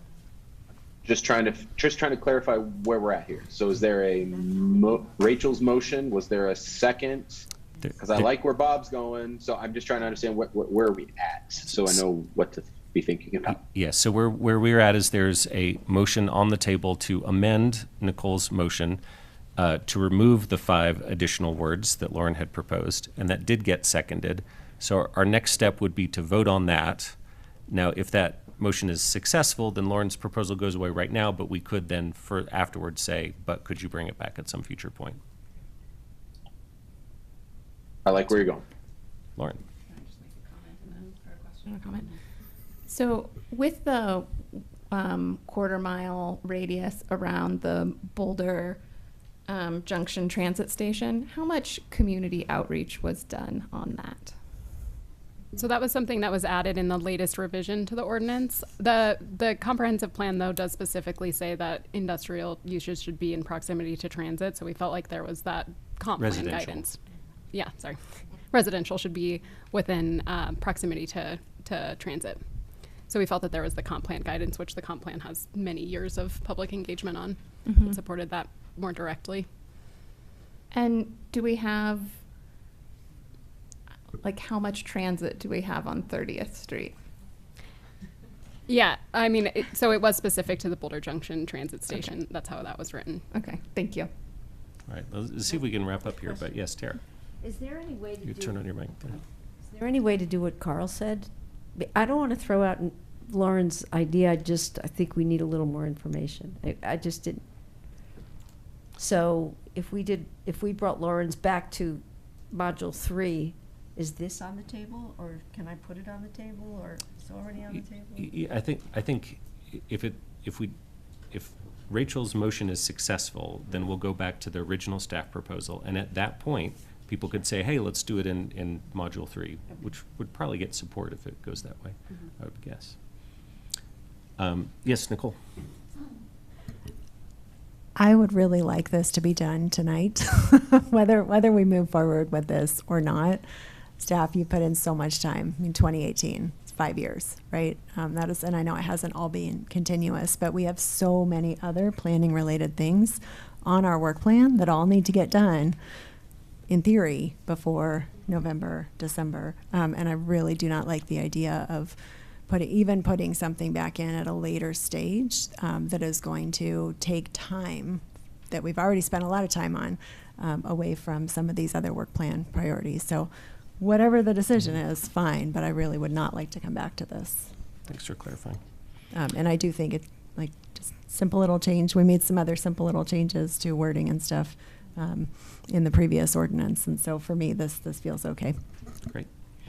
All right, so we got a motion on the table by Rachel, seconded by Tara, which would remove the extra 5 words and return the proposal to the staff recommendation. Can we do this with a show of hands? Yes. Okay, all in favor of Rachel's motion? It's 4, and then all opposed. Wait, Matt, I didn't see how you voted.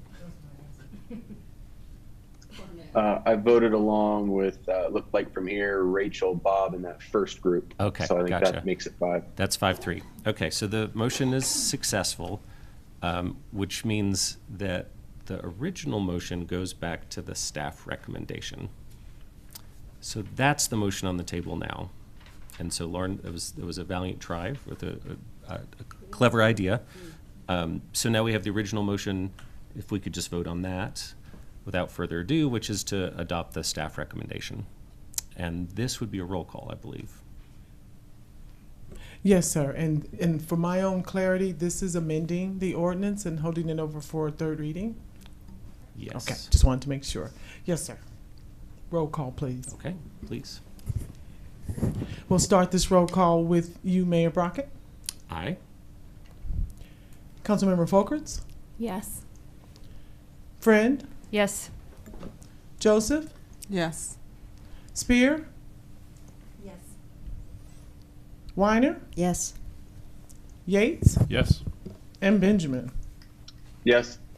Ordinance 8556 is hereby passed as amended and held over for 3rd reading.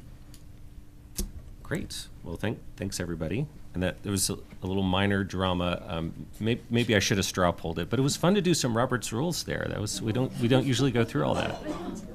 Rachel. Well done. I don't know that we took a straw poll though on whether we want that to become part of Module 3. I think Yeah, that so, okay. So I think now that the motion has been successful, we can turn back to that question. So it sounds like Tara wants to lead that.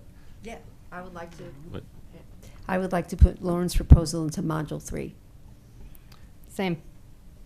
If I can call on myself or then Bob, I'm interested in this as well, but with the understanding that it's going after the other council priorities that we're really working to get done by November. So if we get to this in November, December, or so fantastic, but let's get through the other council work plan priorities and then take it up when this is time. And to your point, Nicole, like I don't want to delay any of the other stuff, but when we get to it, I'd love to see this idea considered.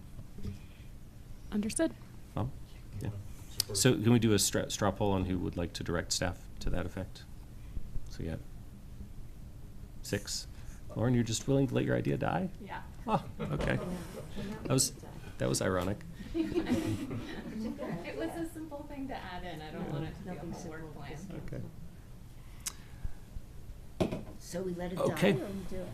No, it's still there's it got proposal from everybody but the original proposal and Nicole. So thank you so much, Lisa and Carl and everyone else who's worked on this. This has also been many years in the making. And oh my goodness, the amount of boxes we got checked tonight and accomplishments made, just congratulations. Just so grateful for all your work. Any other final thoughts on this? Lauren, 1 for 2. Okay. You won 1 earlier tonight. Oh. So thank you for that contribution. I guess the 1/6 thing, I don't think we should take over that content. No, we didn't. So, yeah. Okay, so we got one last item, which is a matter from mayor and members of council, and specifically Rachel Friend in this case. Do you want to read it in, or? All right, Alicia. Item 8A is the discussion regarding the option of council member ride-alongs with the Boulder Police Department. I will be very quick. This is just like a PSA. Everybody probably knows that I like field trips, and I go on as many as I can as a council member. And so I requested a ride-along with the police department. And at the end of it, I learned that I'm the only council member in kind of recent memory that has done that. And so, versus rec centers and libraries and open space, this is just not an area that we are, making policy on and budget decisions on that I personally get a lot of exposure to, like day to day. And we've gotten a lot of emails about crime and policing, so I just kind of wanted to see for myself. And I have similarly pitched to council, like when early in COVID, we received invitations to go visit the Occupy Boulder encampments, and I suggested that people do that, and just sort of, it's helpful for me to get the perspectives on the ground. So I'm hoping to do fire department next, if they will have me. And just wanted to say, I was worried that I would be a burden and not welcome, and so I asked Deputy Chief of Police Steve Redfern about that, and he emailed back. This is a quote from him: "By joining our officers for a shift, attending shift briefings, and getting a chance to know the human beings behind the uniform, we believe it is highly beneficial for both sides." When you rode along with officers a week or so ago, I heard many conversations in passing about your ride along and how officers were thrilled that you took the time to come out and see for yourself what a typical day for them entails. I think there might be a tendency for elected officials to think that officers won't want them to come out. That's true for me, and ride along. But in my experience, it is the exact opposite.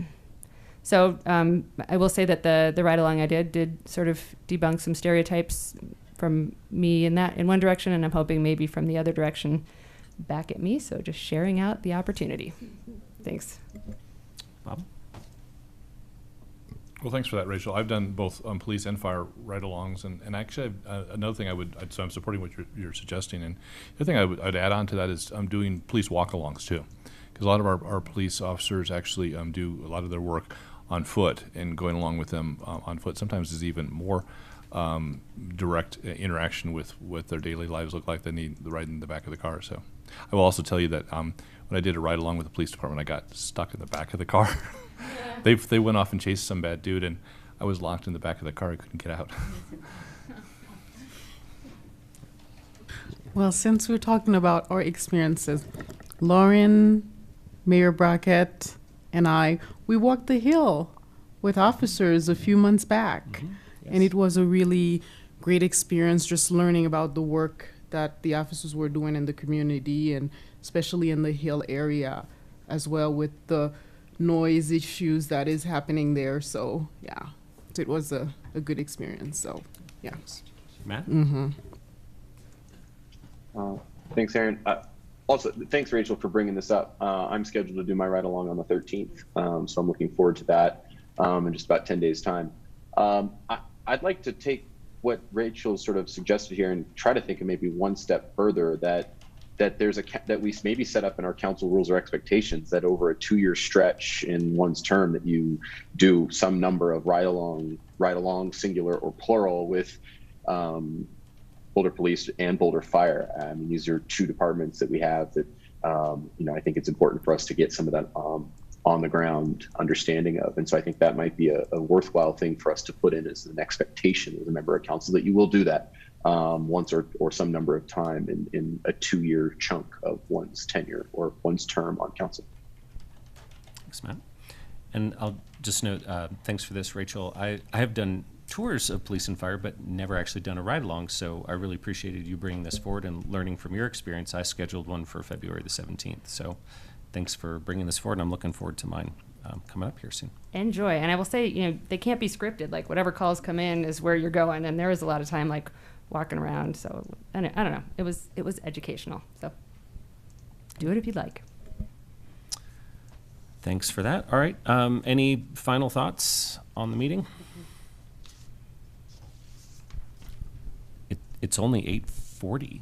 I thought it was 9:40. 8:38 actually. So we'll almost set a record here. I'll gavel is closed at 8:38 p.m. Thanks for a great meeting, everybody. Good estimate, Bob.